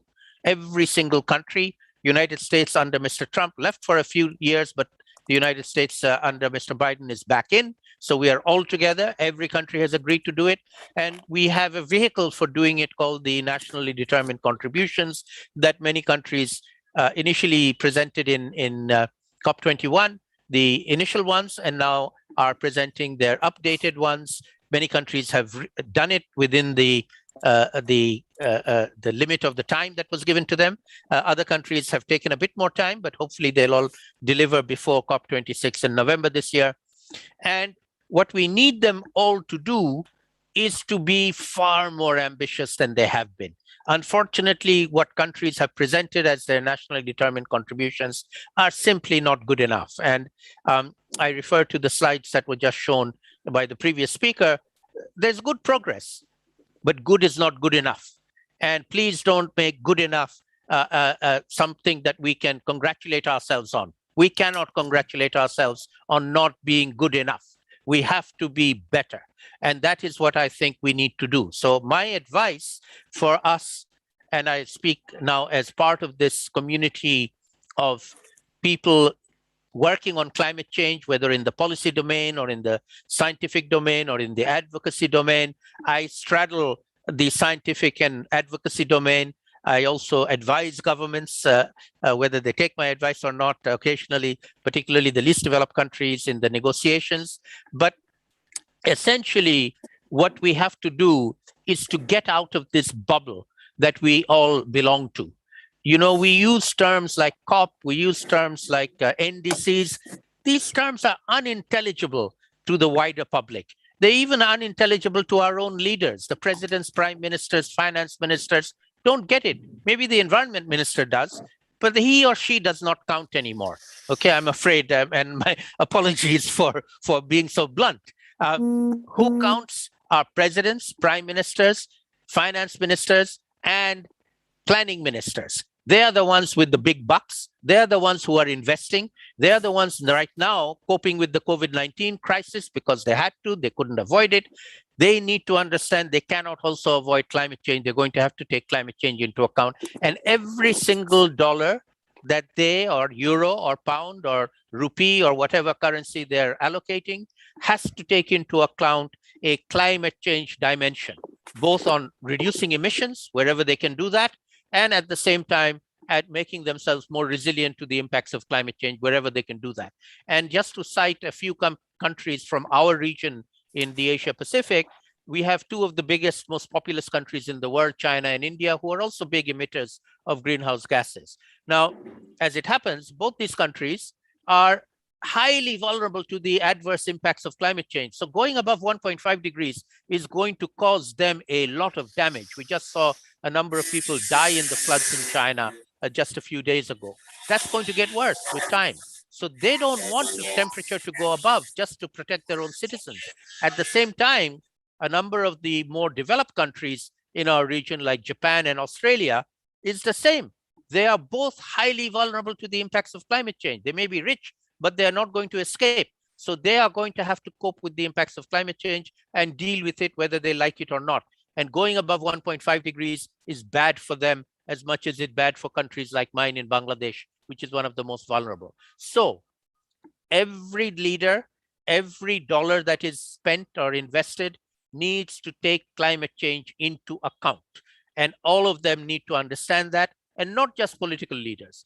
Business leaders need to do that. The bankers, the investment companies, the insurance companies. Insurance companies actually get it much better than other companies because their business model depends on the climate not changing and getting worse, because then everything becomes uninsurable. And they are facing that, both the insurance companies, which are in the many hundreds, and the reinsurance companies, which are the smaller number, who spread their risk across the world and won't be able to do that effectively anymore. So insurance will become a redundant industry in time with climate change happening. So we need them on board. We need the business community on board. And the final point I'll make is that in the business community, there are companies who have benefited from pollution. We must now name and shame them. They are not respectable companies anymore. Fossil fuel companies that have made billions of dollars in profits over the last 20 years, knowing that they were polluting, knowing that they were causing harm, and accepting that because they felt they were making profits by harming people. They cannot be allowed to do that anymore. And we have to call out polluters. We have to call out politicians who do the bidding of polluters, and we know who they are, and not allow them even a seat at the table to talk to us anymore. We just have to shun them. And I'm afraid the urgency of the matter now is such that we do not have time to waste with people who are not interested or greenwashing themselves and just saying, pat them on the back for doing a little bit when it's simply not enough. So that's my message for everybody. Up our game, get to it, don't waste any more time. And if people are not coming with us, throw them to the side. Do not engage with them anymore. They are the enemy. They need to be shunned. Let us be very clear about this because they have actually kept us back quite deliberately for quite a long time. We cannot let that happen anymore. Let me stop there. Thank you very much. Thank you very much, Professor Hook, for your very, very clear message. And for reminding us that good is not good enough and that we really need to be much more ambitious. And I think we will now hear some countries and their particular experiences in developing and implementing NDCs, as well as national climate change strategies, as well as their progress on the alignment of long, medium, and short-term goals for achieving NDCs. And hopefully what they will tell us is that very ambitious plans are in place. We have speakers from Mongolia, Nepal, Vietnam, and Cambodia. And as is the case with these events, we are already running late. So I would really like to ask each of you to stay within your allocated time. Our first speaker is Ms. Anand Sok, Climate Change Policy Specialist in the Climate Change Department in the Ministry of Environment and Tourism of Mongolia, who's directly engaged in climate change policy and currently focuses on improving climate legislation. Ms. Sok, the question to you is, Mongolia submitted an updated NDC in October 2020 and pledged a target of 22.7% reduction of total national GHG emissions by 2030. Could you please share with our participants today how you drew this ambitious GHG emission reduction target and developed the implementation plan? Over to you, Ms. Sok. Thank you so much. So I greet all of our participants. Thank you for this opportunity to share our country's experience. Considering the time limit, I would like to start right away to sharing how the nationally determined contribution of Mongolia was being defined and what kind of actions were defined under that target. So if you could go to the next slide. So just very briefly, Mongolia is one of the vulnerable countries in the world to the climate change because the 80% of the livelihood is depending on the environment. So naturally, what we've noticed lately is that the climate change is rapidly changing in the Mongolia. So during the last 80 years, we've noticed that the annual mean air temperature was increased by 2.25 Celsius, and the annual precipitation was decreased by 7%, and the overall around 77% of the territory has been impacted by the desertification, and the shrinkage of the permafrost is rapidly increasing and so forth. So basically, what I'm trying to say is that if we continue this way, you see on the slide in here in the screen, vulnerability index of Mongolia. So if we continue this way, by 2050, the majority of the part of Mongolia would fall into the more vulnerable or the most vulnerable category, which will draw the result of the unimaginable results of the adverse effects of the climate change, I believe. So the next slide, please. So that's why the government of Mongolia prioritizing the climate mitigation agenda and of course the adaptation agenda as well. So in our revised NDC, we targeted the 22.7% of the reduction of the greenhouse gas by 2030 2030 compared to the business as usual. And you can see that our target is the economy wide. You can see the most emitting and also most relevant sectors of Mongolia.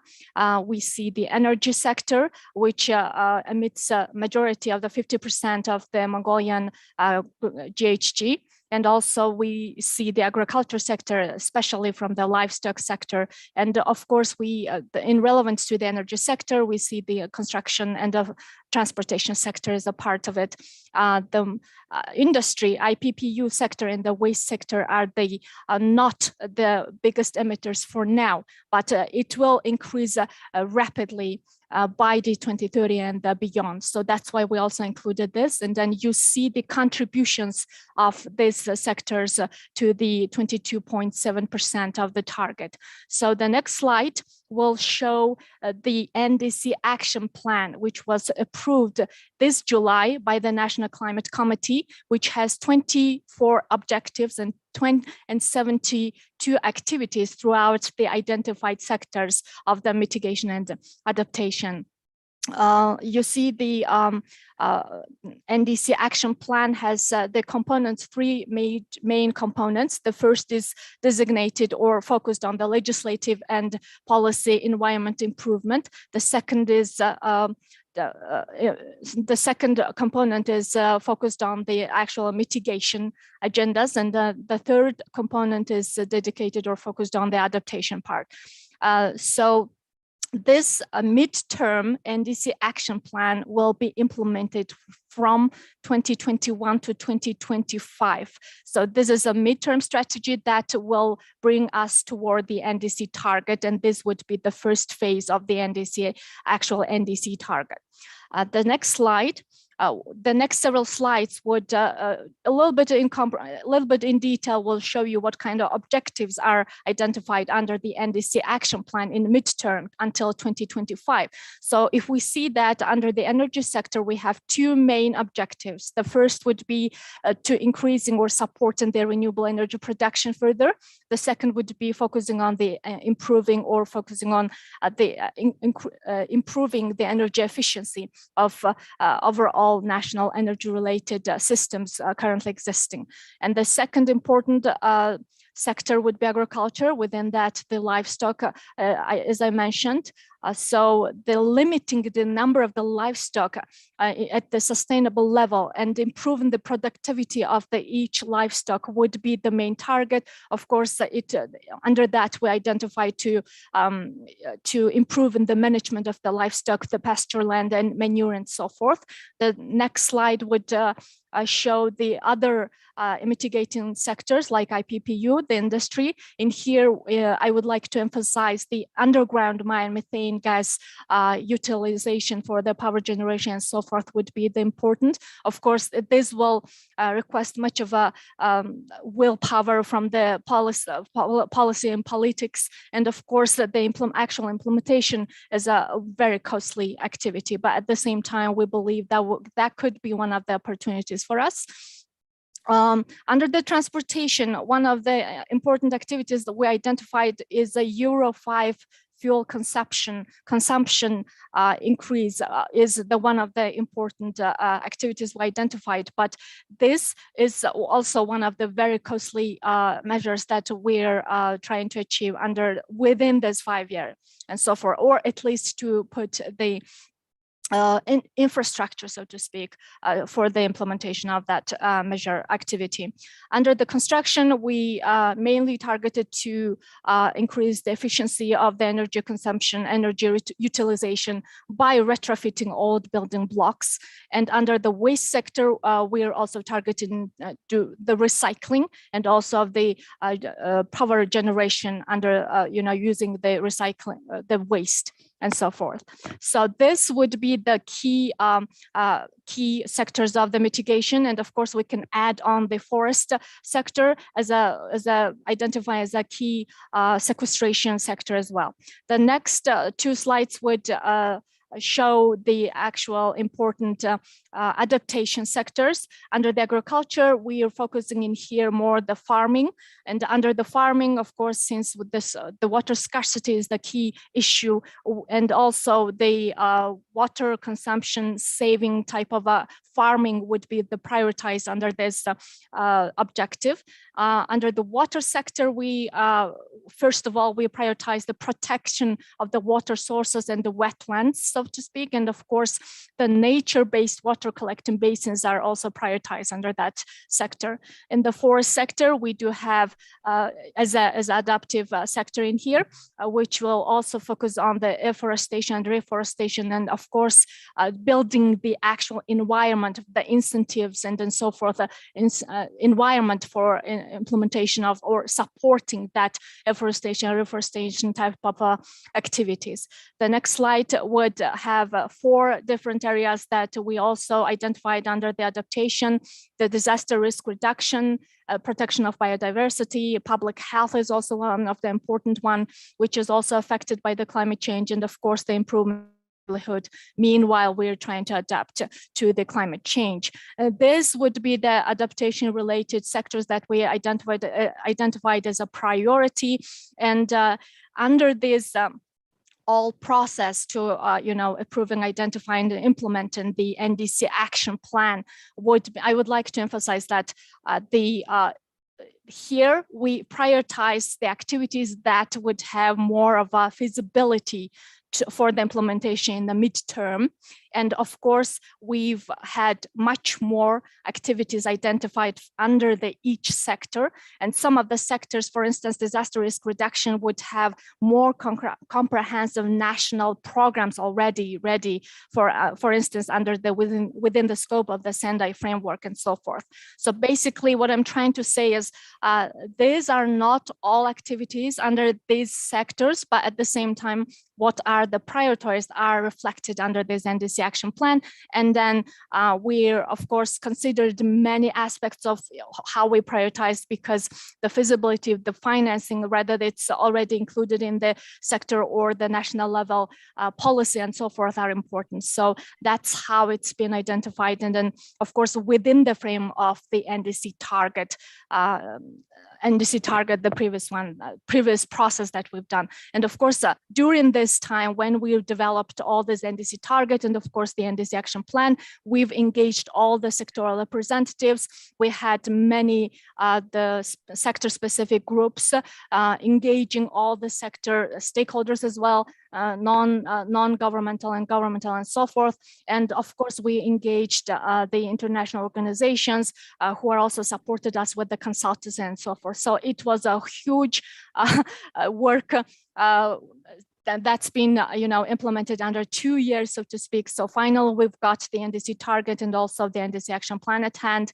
And we're hoping that after this 5 year, we'll consistently improve this process by identifying more and more processes. So just one also important aspect to mention in here is that the NDC target was more based on the mitigation actions, whereas the NDC action plan had more flexibility to include the softer measures as the legal or the policy arrangement standards, norms, and so forth. So it had more of a flexibility in terms of scoping and identifying the activities. And that's what I would like to emphasize in here. My concluding slide would be the next one. So what I would like to, finalize and conclude my presentation here is that the Mongolia had approved and implemented the Vision 2050 long-term strategy document. And under this document, Mongolia also emphasized that we will strive to achieve by accelerating the climate mitigation measures and also achieving the net zero by 2050. So this is quite ambitious target, as all other countries would know, since Mongolia is quite coal-based type of a country. But at the same time, we're trying to achieve as much as we can, since we're in a time strain, and of course the conditions are getting even worse as our other speakers already mentioned. So that's why we believe that in order to achieve all this, we will need the united effort and of course the international donors and the national efforts and so forth. So we're really looking forward now to boost and accelerate the activities with the help of all the stakeholders and of course at the regional level as well. So thank you for the attention and hope I did not get over my the designated time period. Thank you. And I would be glad to answer all other questions if there would be. Thank you. Thank you very much, Ms. Zog. And it was very interesting to hear about the priorities that the government of Mongolia has set, as well as a little bit around the process of identifying priorities. Thank you very much for that. And we now move on to Dr. Pem Kandel, Secretary in the Ministry of Forests and Environment, with wide expertise, including in conservation and sustainable development, forest and climate change, integrated watershed management, and global and national forest resource monitoring. And we have asked Dr. Kandel to discuss, as he delivers his intervention, a focus on Nepal's recent pledge to reach carbon neutrality by 2050, and to please elaborate on the plan of the government to achieve that pledge. Over to you, Dr. Kandel. Thank you, Katinka. Good afternoon and namaste from Kathmandu, Nepal. I would like to welcome in my presentation. Topics of my presentation is necessarily determine contribution, target, and long-term strategy formulation process in Nepal. Next, please.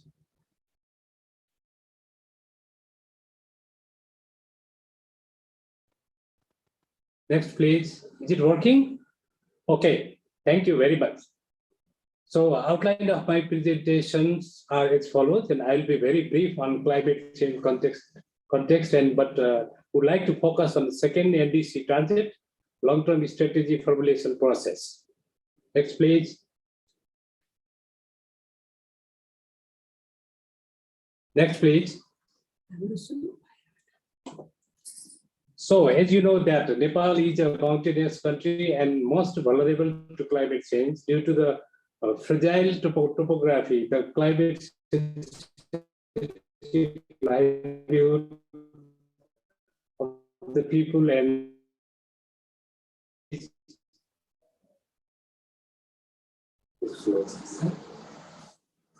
next, please. Is it working? Okay. So there are some uniqueness of mountain region. The Himalayas play a crucial role in supplying water to the continent and serving as a water tower to 1.3 billion people of Asia. However, mountain regions are at the forefront of climate change and its impact, with imminent water crisis and huge losses due to climate-induced disaster. Disasters in Nepal comprises landslide, flood, thunderbolt, glacier lake outburst, and other. So Nepal is very unique in this climate-induced disaster. Next, please.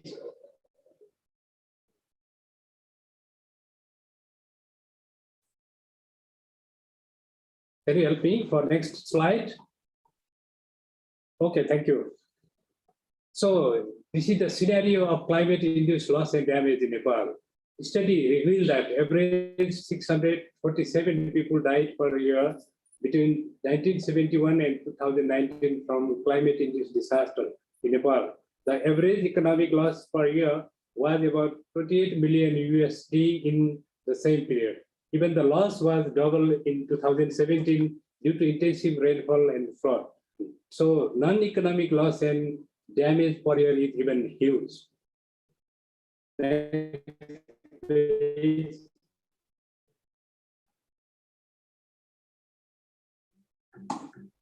Dr. Kandel, may I interrupt? Would you please turn off your video? Your connection is really quite poor, and I think that may improve the sound quality. So it has been already opened, but I don't know. Okay. Okay. So Nepal's strategic action on climate resilience. Nepal is really committed for climate action and also on climate resilience. Despite the country's negligible emission, Nepal is committed to acting on climate change in the line with the Paris Agreement. Country has a well-placed institutional structure and policy environment, a pioneer country in promoting locally led adaptation through LAPA, ecosystem-based adaptation and community-based natural resource management. Nepal is very, famous in community-based forestry management. Government of Nepal has already submitted second NDC to UNFCCC. The ambitious target has set to achieve net zero greenhouse gas emission by 2050. Nepal's envision achieving socioeconomic prosperity by building a climate resilient society. So this is the vision of Nepal. Next, please. So I already mentioned that Nepal has submitted second NDC in December 2020. NDC comprises of sectoral activity-based target. Mitigating component of NDC are agriculture, forest, and other land use, energy, waste, and industry. The base year is 2011. Base year greenhouse gas emission is 32,000 gigagram. That is the baseline, statistics that we like to achieve net zero by 2050. So you can see the Nepal second NDC mitigation target. Forest, we'd like to increase our forest to 45% by 2030 and enhancing the sustainable forest management to reverse deforestation, degradation, and increase carbon sequestration, so that forest can mitigate the climate change or absorb any amount of carbon and sequestrate to the biomass. So energy is another area that we would like to increase clean energy generation to 15,000 megawatt by 2030. The strategy is clear in fulfilling the 50% the total energy demand from clean energy source by 2030. So transportation is another area, another source. We'd like to increase the electric vehicle sales by 25% in private and 20% of all public four-wheelers in 2025. Facilitate to decrease 9% in fuel and 8% in emission. So we would like to increasing the 90% and 60% sales by 2030, would decrease 28% in use of fossil fuel and emission. So that is very clear target and strategy that Nepal has been set. So e-cooking is also important for Nepal. About 25% of households use electric stove for cooking by 2030. 500,000 improved cook stove to be installed. Additional 200,000 household biogas plant and 500 large-scale biogas plant to install by 2025. So Nepal has set for mitigating target in periodic way, 5-year figure, and would like to fulfill the net zero by 2050. Another slide, please. So how is the NDC implementation plan in Nepal? Nepal is formulating implementation plan. We hope that we'll complete or finalize or endorse before 2021. So NDC implementation plan translate NDC target activity to implement in time frame. So we like to make time frame of each target into action activities. The cost estimated is $25 billion to implement Nepal NDC. So that is huge. And even the cost for adaptation would be even more.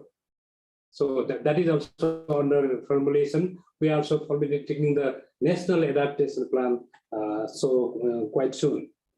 Next, please.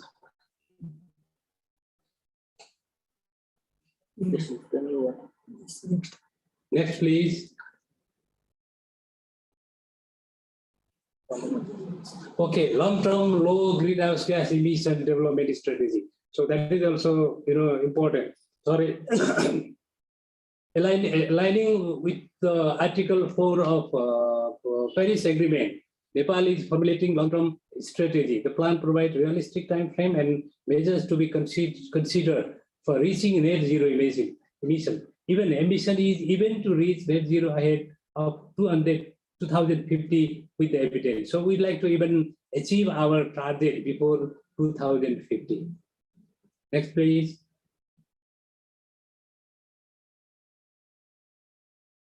So the most importantly, so how we are formulating the long-term strategy. We are formulating the long-term strategy by participating the stakeholder and through the very rational approach. Formation of a multi-stakeholder technical. We formed the multi-stakeholder technical committee, the team of experts and organization led by the Ministry of Forest and Environment to draft the document. So this is a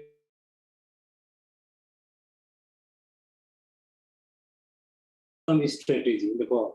So another strategy we are taking is that planning for consultation with wider spectrum of stakeholders.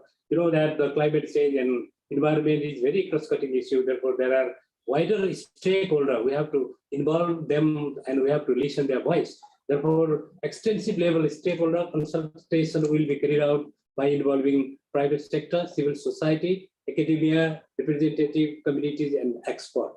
So that is the plan that we are going to consult with many stakeholders. So involve representative of provincial and local level government. That is also very important to listen their voice and their need. Formation of a policy level coordination committee. That is another important committee that includes the Interministerial Climate Change Coordination, a committee led by the Secretary of the Ministry of Forest and Environment with representation of all concerned ministries will endorse long-term strategy. So this team, this coordination committee finally endorses the strategy. Then we submit to cabinet for final approval. Next, please. So there are also challenges and opportunity in implementing NDC. You know, financial issue is the key. Need more than $25 billion for implementing NDC, mitigating part, and even more amount for adaptation.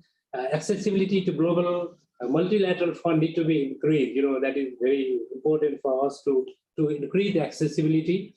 Public finance alone not enough to meet the finance need. Attracting private sector funding is an important opportunity that we have to think. Next, please. So capacity is another important issue that we would like to increase in the country so that we can effectively implement the NDC. So capacity, particularly in assessing international funding and building the program, is very much important. So another important challenge and opportunity is technology and research. Priority on the climate science and knowledge, product and advancing in climate studies, technology, learning, sharing, and assessment is very much important to translate NDC.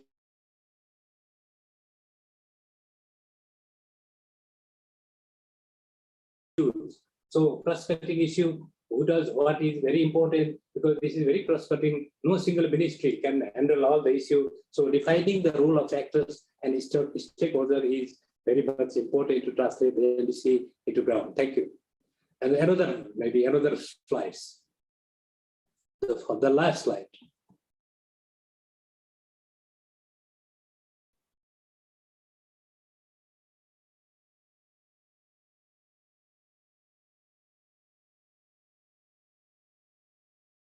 We see the slide, Dr. Kandel.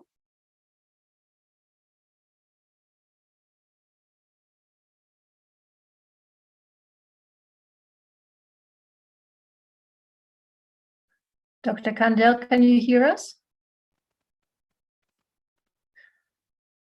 It seems we may have lost him, but fortunately he was on his last slide already. I think that was a great presentation to focus also on how Nepal has developed a process to involve various stakeholders into the further implementation. Thank you very much, Dr. Kandel, and I hope that you are still connected. There may be an opportunity to respond to some questions afterwards. Thank you. We now move on to Dr. Chu Tan Huang, Director of the Science, Technology and International Cooperation Division in the Department of Climate Change, Ministry of Natural Resources and Environment of the Government of Vietnam, where she is currently the secretary to the process to develop the National Climate Change Strategy for the period 2021-2050. So, Dr. Chu Tan Huang, Vietnam has submitted its updated NDC in July of 2020 and is now developing a national climate change strategy for the period 21 to 2050. Could you please share with us how Vietnam is aligning short, medium, and long-term climate goals?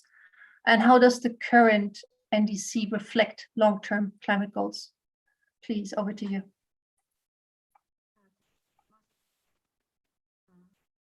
Let me show my presentation. Can you increase your volume?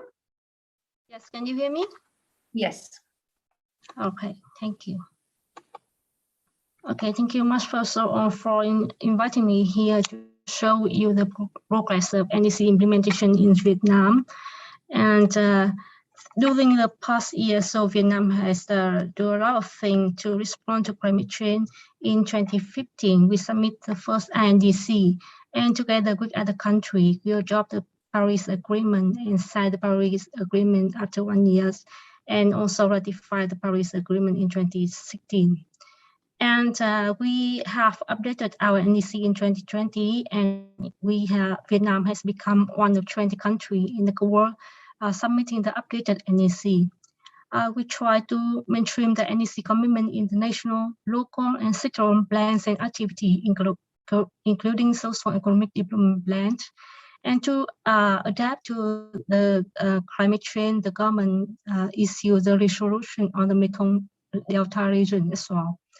And the NDC, we try to institutionalize the NDC target in our revised law on environment in 2020. And the Chapter 7, we have a separate Chapter 7 on climate change to regulate all the mitigation, adaptation, and the other related to climate change issue.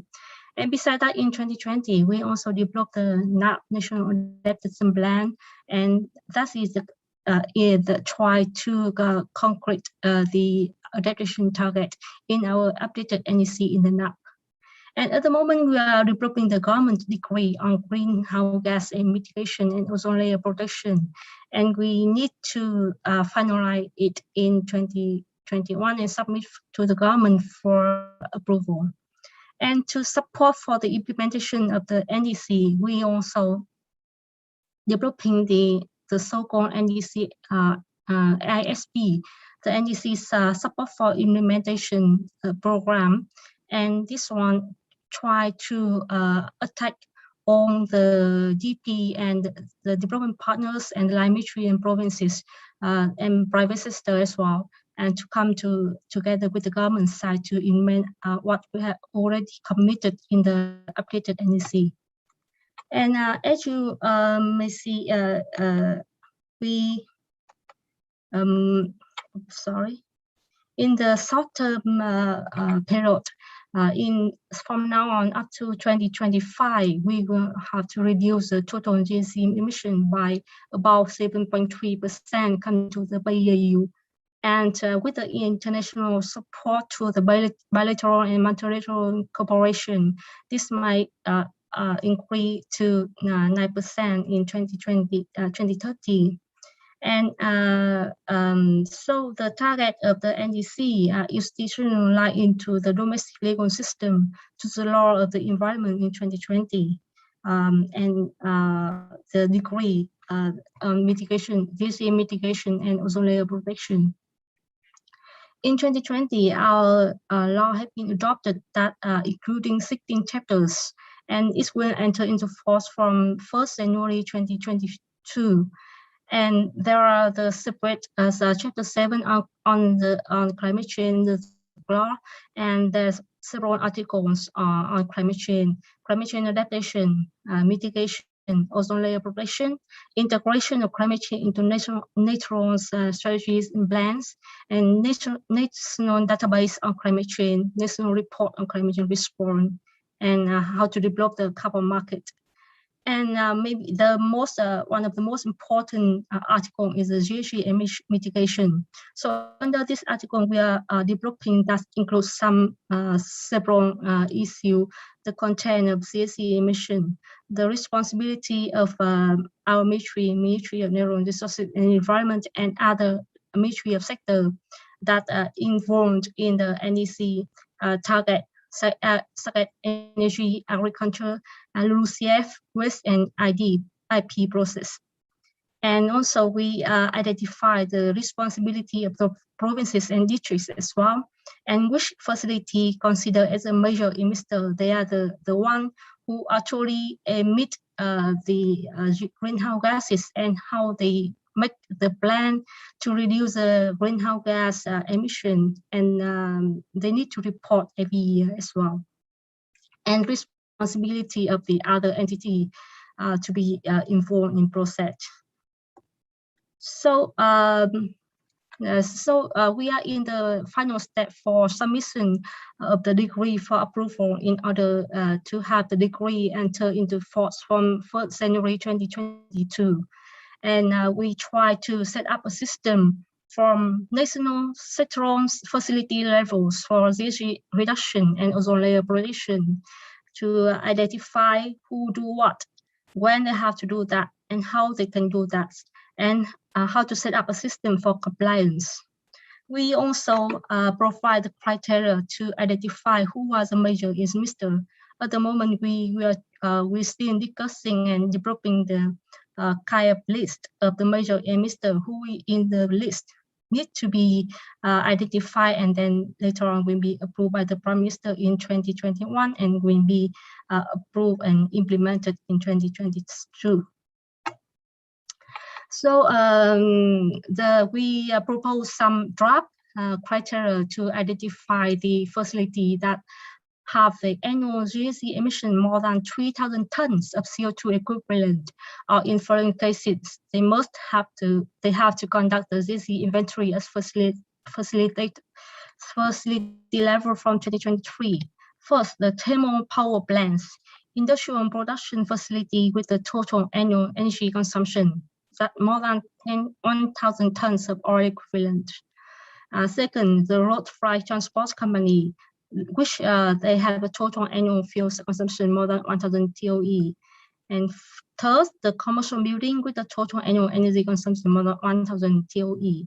And fourth, the solid waste treatment facility with an annual operating capacity more than 65,000 tons. So all of these facility will have to reduce to have the reduce its greenhouse gas from 2025. And the others is that they can do as a voluntary basis. For the long term of the NDC target, how we are doing for that. So as Mr. Moderator mentioned about our national strategies on climate change. So the Ministry of Natural Resources and Environment are now in charge of developing the strategies for the period up to 2025. So as you may know that we have already the mitigation target already mentioned in our updated NEC, but it's only lasts until 2030. And we cooperate with the line ministries and also the take-home expert to see and calculate and add some new policy related to energy and other sectors as well, and to see how we could enhance our commitment from 2031 to 2050. And the second one is we are cooperating with the Ministry of Environment in Japan. They help us to identify the peak emission, when we can get a peak emission, and later on how to get the carbon neutral or net zero. However, the annual result is just is not just available, but we still need to work with the line ministry as well to see and to update the current policy on other sectors as well to get the final result. And the national strategies will have to submit the Prime Minister for approval in 2021. So this year is very important for us to how to translate on the NDC target into the national domestic policies, the laws, the decree, and the strategies as well. And later on, we hope to have all of those important legal framework to be approved in 2021, and then we could propose the program and actual action to implement from 2022 onward. So thank you very much. Back to you. Thank you very much, Dr. Chu. It was very interesting, especially how you laid out the relevant legal frameworks in implementing the strategy. Very much appreciated. And from this, we move on to our last speaker in this panel, Ms. Chaturvedula, the Deputy Director of the Department of Climate Change in the General Secretariat of the National Council for Sustainable Development in the Ministry of Environment, who has been involved in climate change knowledge management, GHG inventory and mitigation, and also in the preparation of Cambodia's nationally determined contribution update. So from you, we would like to hear a little bit more on integrating and mainstreaming gender issues into the climate action planning, as Cambodia is one of the few countries in the Asia-Pacific region which has actually done this. Could you please discuss how you have integrated and mainstreamed gender issues into climate action planning documents, such as the Cambodia Climate Change Strategic Plan 2023, as well as sectoral plans, and how did you achieve that?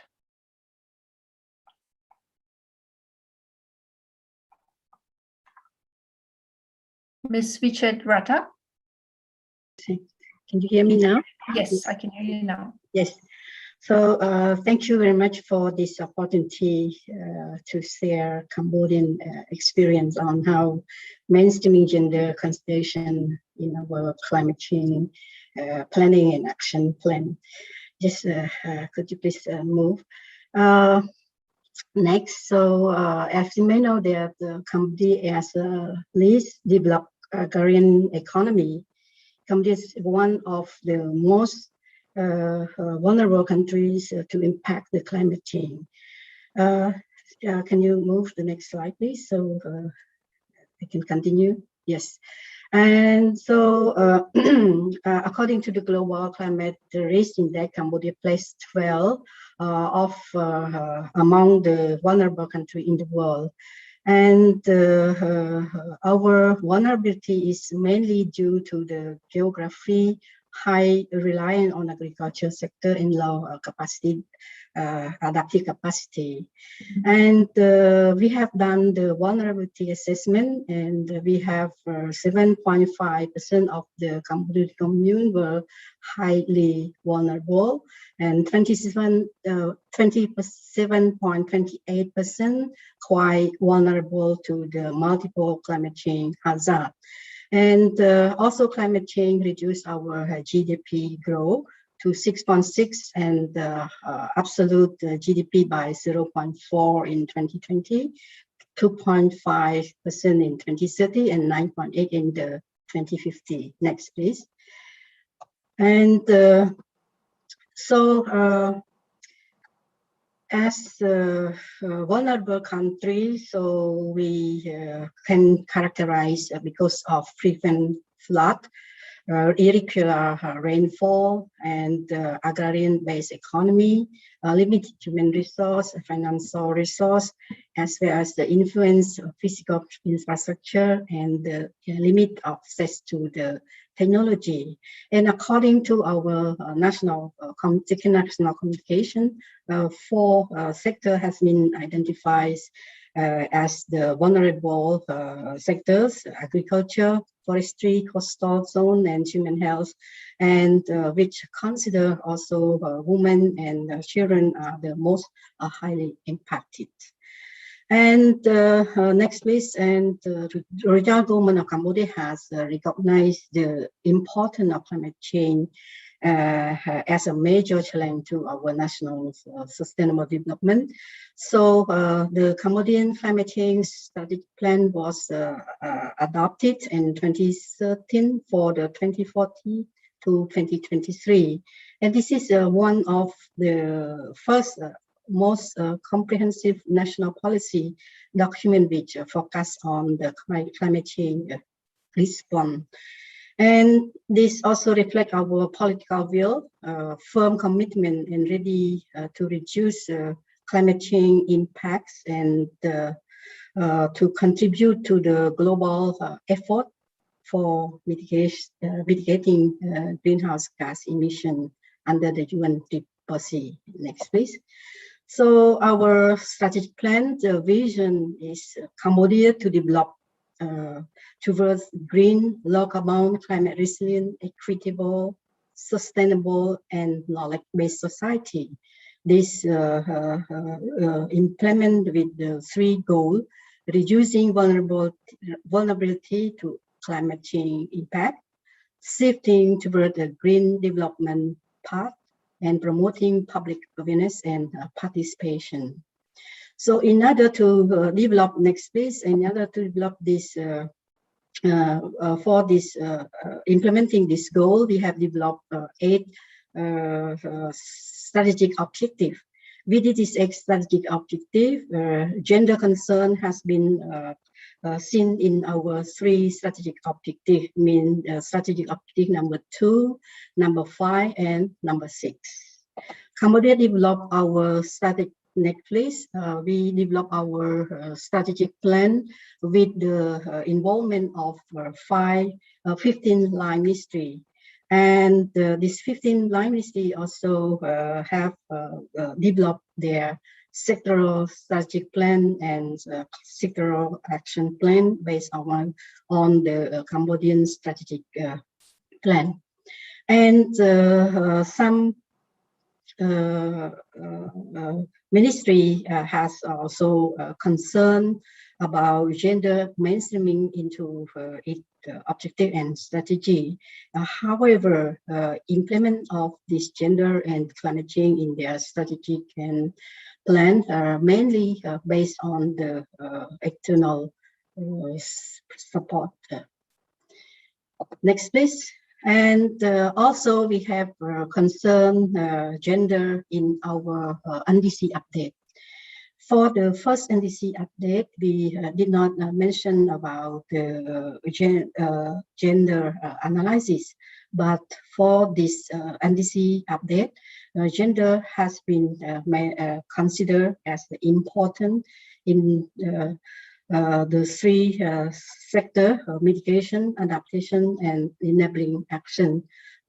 Especially for mitigation for all sector, especially from waste and energy as a key consider gender concern. And for adaptation, agriculture, forestry, fishery are the particular important. For enabling action, gender balance training and awareness materials and promotion of gender champion is important considers. Next, please. So as part of the NDC update, all ministries acknowledge the importance of addressing gender issues, particularly women participation in the climate action. Most priority action have a specific target for women participation that range from 15% to 70%. And gender and age disaggregate data are crucial important in measuring the success of the gender target, not only related to women participation, but also women access to skill, technology, as well as women in the climate-related decision making. So several sectors have considered gender as important, such as agriculture, forestry, infrastructure, human health, disaster risk management, and mitigation also focus on the gender concern, especially including within the energy, waste, and transport sector. Next, please.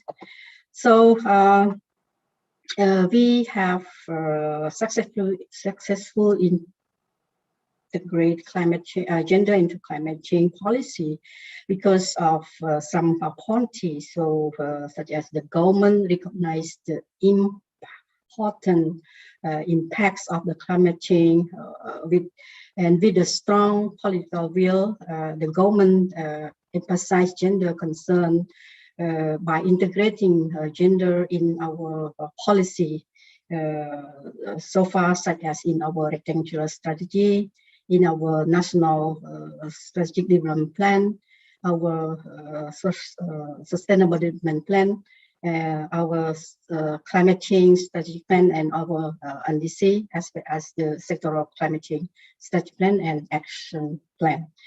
And another political commitment is the integrated climate change and gender into subnational level in the community investment plan and development plan. So this is an important measurement that we can mobilize resources from the involvement partners and development partners as well as from the government budgeting. And institutional capacity building and strengthening is also important for Cambodian to be able to integrate gender into the policy. Gender-based vulnerability assessment is also the most important, because without assessment, we cannot consider how to integrate gender. And to promote gender implementation activities at the subnational level, we have involved especially at the subnational level. Ministry of Interior is the most channel for community level. And awareness raising activity is important for the gender and climate change at all levels. And another important is the strong coordination with the involved stakeholders, especially for mobilizing resource and support the implementation. We have also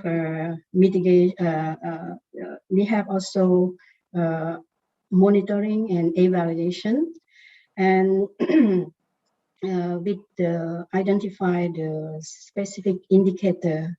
However, our monitoring and evaluation still very complicated, and we need to simplify the system that involve ministry and other subnational level can follow. And we have finance and technical support from DP for the various activities involved the implementation of the agenda mainstreaming. And another important is climate change public expenditure and institution review, which we have done every year to identify the climate expenditure, which we can trace the activities related to climate change and gender as well. And however, we have some challenges, yes, although there is high level commitment from the government and awareness to address gender-based vulnerability to climate change by our National Council for Sustainable Development, the Department of Climate Change, and other line ministry. The understanding, knowledge, skill, method, and to systematically and holistically integrate gender are still limited. Therefore, not all respective sectors are able to identify and prioritize the gender vulnerability climate change to be addressed by their sector. And this is the strong national capacity is needed. So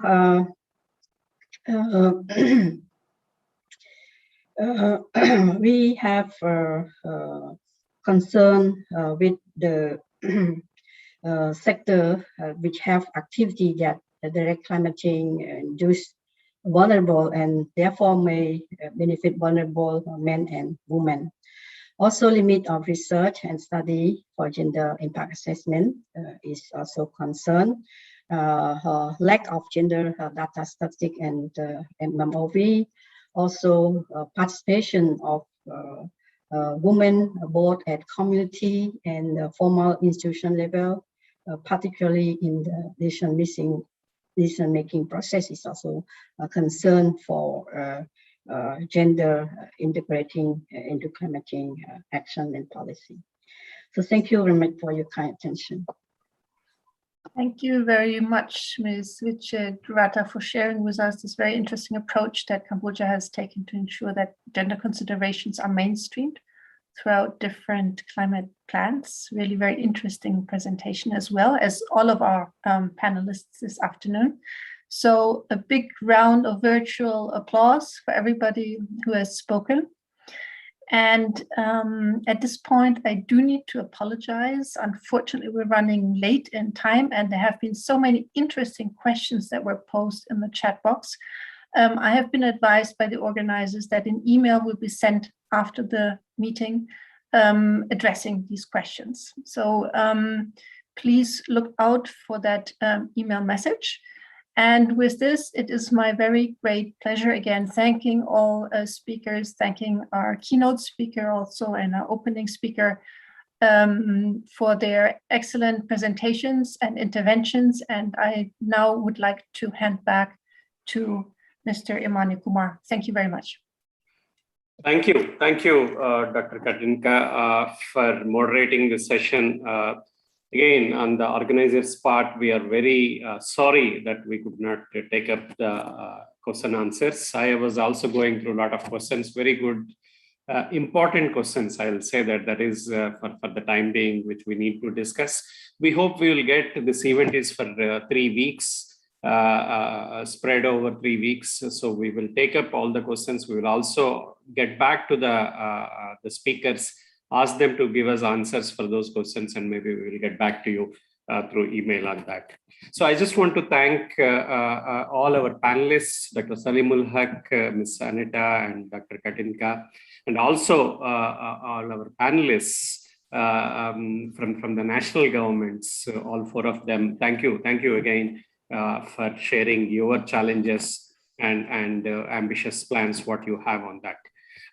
So it clearly shows that we have some challenges, we have some answers, and I hope the next 3 weeks we will get to find out some more answers, some more questions maybe to all our problems, and try to implement them so that we can see a bright future later on.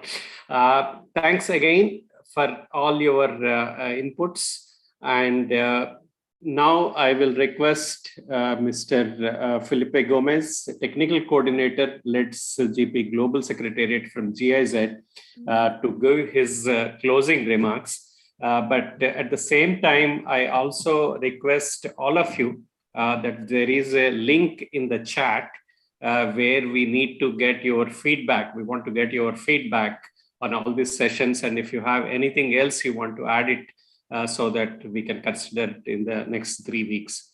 So before I ask Felipe to give his closing remarks, I request each and every one, maybe if you can see in the chat, the poll, the feedback poll, which you can give your feedback to us. Thank you again. And I will just now ask Mr. Felipe to give the closing remarks. Felipe, the floor is yours. Thank you, Emani. Thank you, everyone. I am really honored to provide the closing remarks for this inaugural session of the Asia Let's Forum, and would like to thank everybody for a fantastic start of these 3 weeks of sessions that we have ahead of us, especially our speakers, our organizers, and from the Global Secretariat of the Let's GP, would like to thank the team at both the Asia Let's Partnership and the Global Secretariat, of course, for all their hard work over the past few months to make this gathering possible. And we have heard throughout the morning, evening, afternoon about the urgency for action from Professor hook. And the key messages from the IPCC action report number 6 from our inaugural speakers, including Tibbe from the Ministry of Environment, Mr. Garbett, and others. We also heard about the opportunities from the region from Ms. Nikolova and others, the work that is being advanced in the region from experiences in Nepal, Mongolia, Cambodia, and Vietnam, and the work that will be necessary in the water, energy, transport, financing, policy, and of course the biodiversity sectors, and how mainstreaming of gender is so important to achieving the goals of the Paris agreements that we are out to achieve. We also heard about the importance of linking mitigation and adaptation action, and how increasing our ambition and the momentum in the following years is really crucial, and how the opportunities to link short and medium-term action in the NDCs and the LTS action in the long term will be crucial for us to keep warming under 1.5 degrees centigrade. The work of our members is having a real impact on the ground, and it is inspiring many others to move forward. So we invite you to join the Let's Global Partnership and of course our platform in Asia, and help us to foster local leadership and join the thematic discussions that we're having in our community's practice on energy, green recovery, transport, climate finance, resource efficiency, and agriculture. Join our community's practice and working groups so that you can coordinate with policymakers, private sector, academia, and other of our members at the regional, national, and subnational levels. So we have coordinating mechanisms for this vertical and horizontal coordination. Please also share your knowledge and experiences in the next 3 weeks.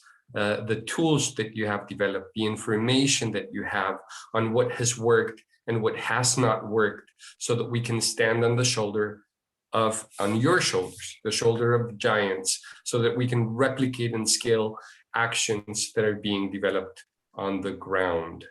And we would also ask you to join our initiatives like the Regional Accelerator for Agriculture, Climate and Energy, RACE, so that you can support the mobilization of financial resources that are needed to move climate action forward. We also invite you to become a mentor or an advisor and receive technical advisory from our experts to improve the impact of the activities that you're developing on the ground through the Climate Help Desk, which is our window for technical assistance. It is through the spaces like the Asia Let's Forum that policymakers, our donors, practitioners, and other experts that are involved in enabling low emission and climate resilient development in Asia can gather, sit together, discuss, exchange. And we're very happy to see such a great array of speakers and members come together to learn from each other and advance climate action and ambition in the following 3 weeks. We have taken note of the challenges and the need of support, the technical and financial and technological support that is needed throughout the forum. And we hope to shine light on some of the approaches and good practices that have worked throughout the region so that we can help you scale them up and really make the changes and the transitions to a climate neutral region in the next few decades. In the forum, in the next 3 weeks, we will hear voices from around 80 government representatives, experts, and stakeholders from more than 27 countries on aspects of the region's endeavors toward meeting the Paris goals and the transition to low emission economies. We encourage you to stay tuned and join us in the 15 upcoming sessions. So visit the Asia Let's Partnership website, the WOVA website, and register to the different sessions and join the conversation that hopefully will inspire you and make you take action on climate so that we can really make the transformative change that the region needs to accomplish the goals set out in the Paris Agreement. Thank you, everybody. Thank you to the Asia Let's partnership, and hope to see you very soon. Thank you, Felipe, for the closing remarks. Thanks for all the support. Again, I just want to reiterate that there is a link in the chat. Please use that for your feedback. We need your feedback. And we are very sorry for the delay of almost 35 minutes for this session. But we hope to see you all tomorrow for the Inaugural 2, that is the Plenary 2 on the long-term strategies for raising NDC ambition, which will start at 2:30 in the afternoon to Bangkok time, 16:30 hours of Seoul time, and 13 hours, 1 o'clock of Indian Standard Time. So thank you all again for all your support. And this inaugural day will be closed now, and we will see you tomorrow. Thank you. Thanks a lot. Bye. Bye.